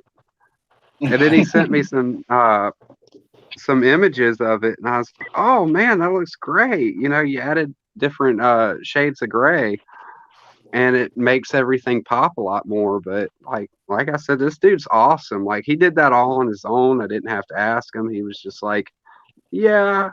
Since the book was already done and we're waiting for it to get funded and all this, I figured I'd go back and fix some things, and then it turned into that. And I was like, "Oh, okay, cool."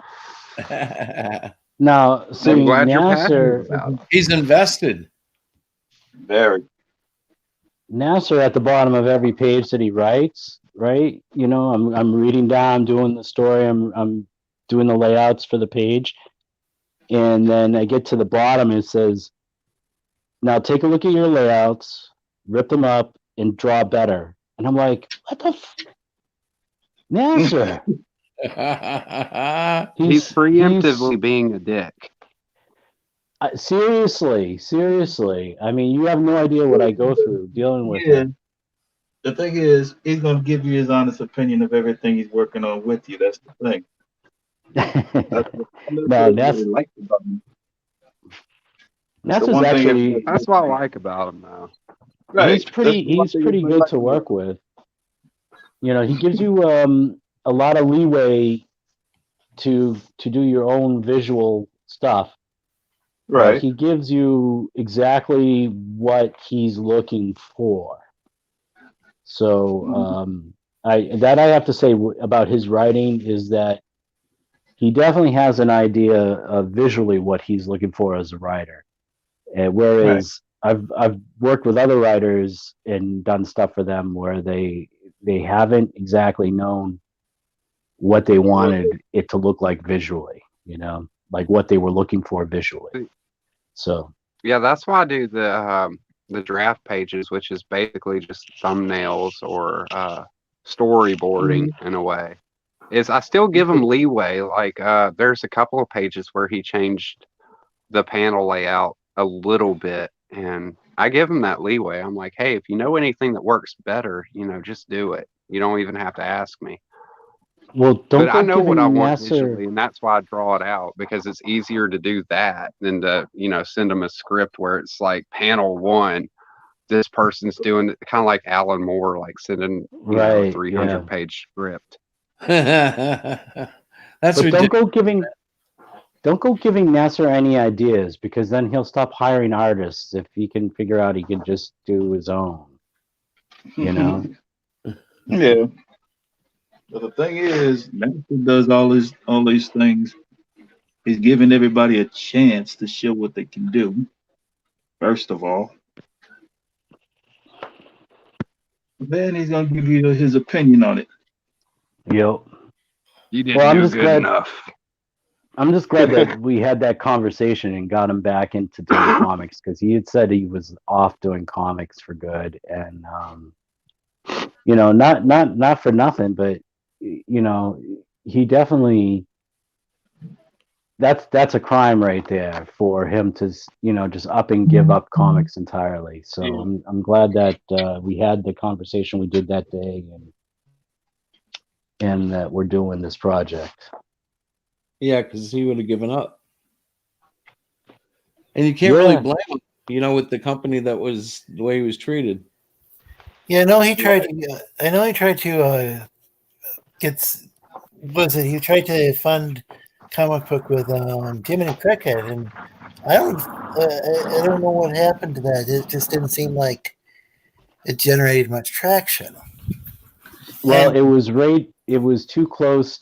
It was too close to when everything exploded. Oh yeah, right after the there was split. something happened, and just like poop hit the fan, so to speak, and yeah. And that's the shame, right? Because like me and Chris were talking about earlier, because we were talking about like a year or so ago, me and him had been at odds, and had been at odds for a long time. And what it was is it basically it's all the minutia, you know. Lorenzo, me and you have been through the same thing over and over again. Yeah, sorry You about know? blocking you before. I must have had like hundreds of people blocked, and I just recently went through and Well, here's the thing. It's like unblocked people. We are all coming, as far as comic books, essentially we're all coming from the same place. We all want good comics. We all want comics that aren't doing what the mainstream's doing with the identity politics and just, you know, or any politics that's divisive. That's Yeah, they can pushing make people comic away. books like they can make some comic books like that. But why does every single comic book have to be like that? You know, every once in a Exactly. while, if they did something like woke, or they did it for a certain niche audience. You know, the 5 people who are woke. No, there's a lot more than 5 people, but it's not that. It's not as many as it's not enough to make it sustainable, though, to be making. It wasn't enough. See, here's the problem for the woke community. It wasn't enough just to have representation of woke ideas in comics. It was a mandate that every comic book has to be woke. You know, every comic book has to be super sensitive to all of these woke concepts. And then they take the white looking characters and the male characters, and they go and they turn them into, even if they're supposedly a hero, they make them out like they're a villain. Well, think about the fun they could have had, and I say that with affection. With Captain America, for instance, if he held to 1940s and 50s morals throughout the 2000s here, he would be like the anti-hero who Trumpers would love and left-wing people would hate him as a hero, and you could show him as an example of, nope, he's an American and saves both sides, or but no, I do believe they played him up as a Hydra, I don't know, something weirdo, and broke him up. Hydra sleeper agent. Yeah, they made him a Nazi, is what they so did. Stupid, so freaking stupid. It was. And even so you had that era, and it was before it, or was it just after it? They got the I can't even think of his name. Coates is his last name. Ta-Nehisi Coates, yeah.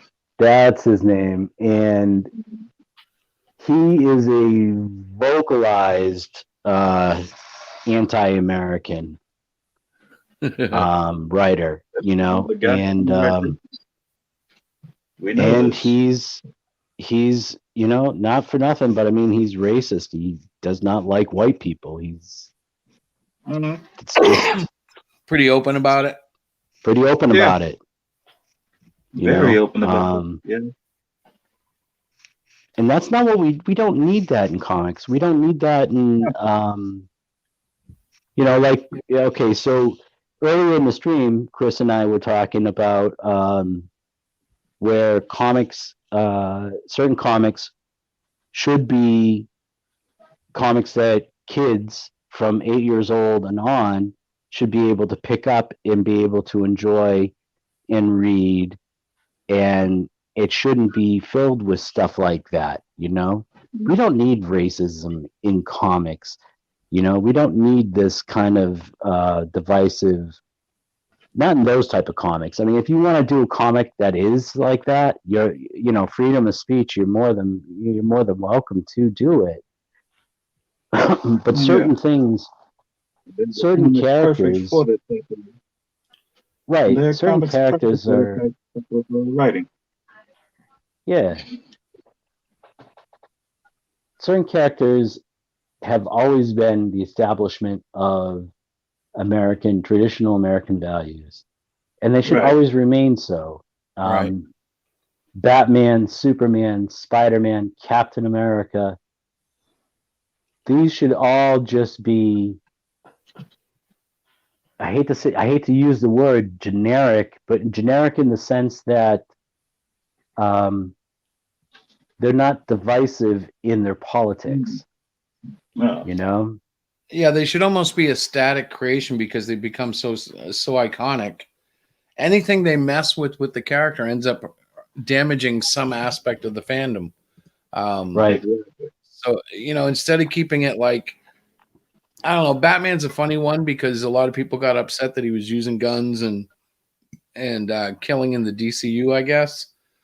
Yeah. But that's an example, like if the Batman that's iconic is not supposed to kill, then why is the movie one running around killing? And how does it all tie in together if it's all messed up? Alan Moore recently, I don't know if it was JDA who did a video about this, but Alan Moore, yeah, I think it was. But Alan Moore had it was actually said that he feels bad because he contributed to kind of this dark and gritty kind of comic book. No, at the time he did that though, wasn't it pretty revolutionary?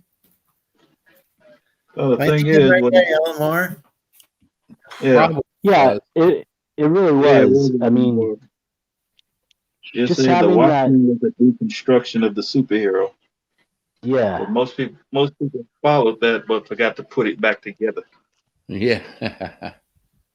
and so he wasn't the only one that was doing it, but it was rare. It wasn't excessive.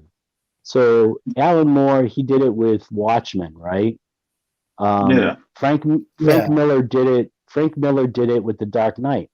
The only reason The right, Dark Knight worked as well as it did is because basically it showed what a lifetime of standing by all of these super strong values and then being right, forced with a immutable situation that he couldn't avoid crossing the line, you Right. know? right. And that's what made The Dark Knight so effective, right? But if there was no Dark Knight before and you tried to do The Dark Knight now, it would just be like a blase any other day comic book because there would be no impact there, Right. you Right. know? I don't know. Comics are going to go through some changes, and I'm just hoping to be part of that. And it's a big dream from a small nowhere, but that's how it all starts. It all starts somewhere. Uh, Exactly. I do think the industry is actually prime for independent creators. It's wide open right now. I mean, yes, the big characters still have a bigger draw, and they always will. But Mm. when people look for comics now, there's a long rabbit hole for them to fall into, and we just have to kind of hope they fall into some of our marketing, some of our advertising, whatever it might be, to open that door. Definitely. Oh man.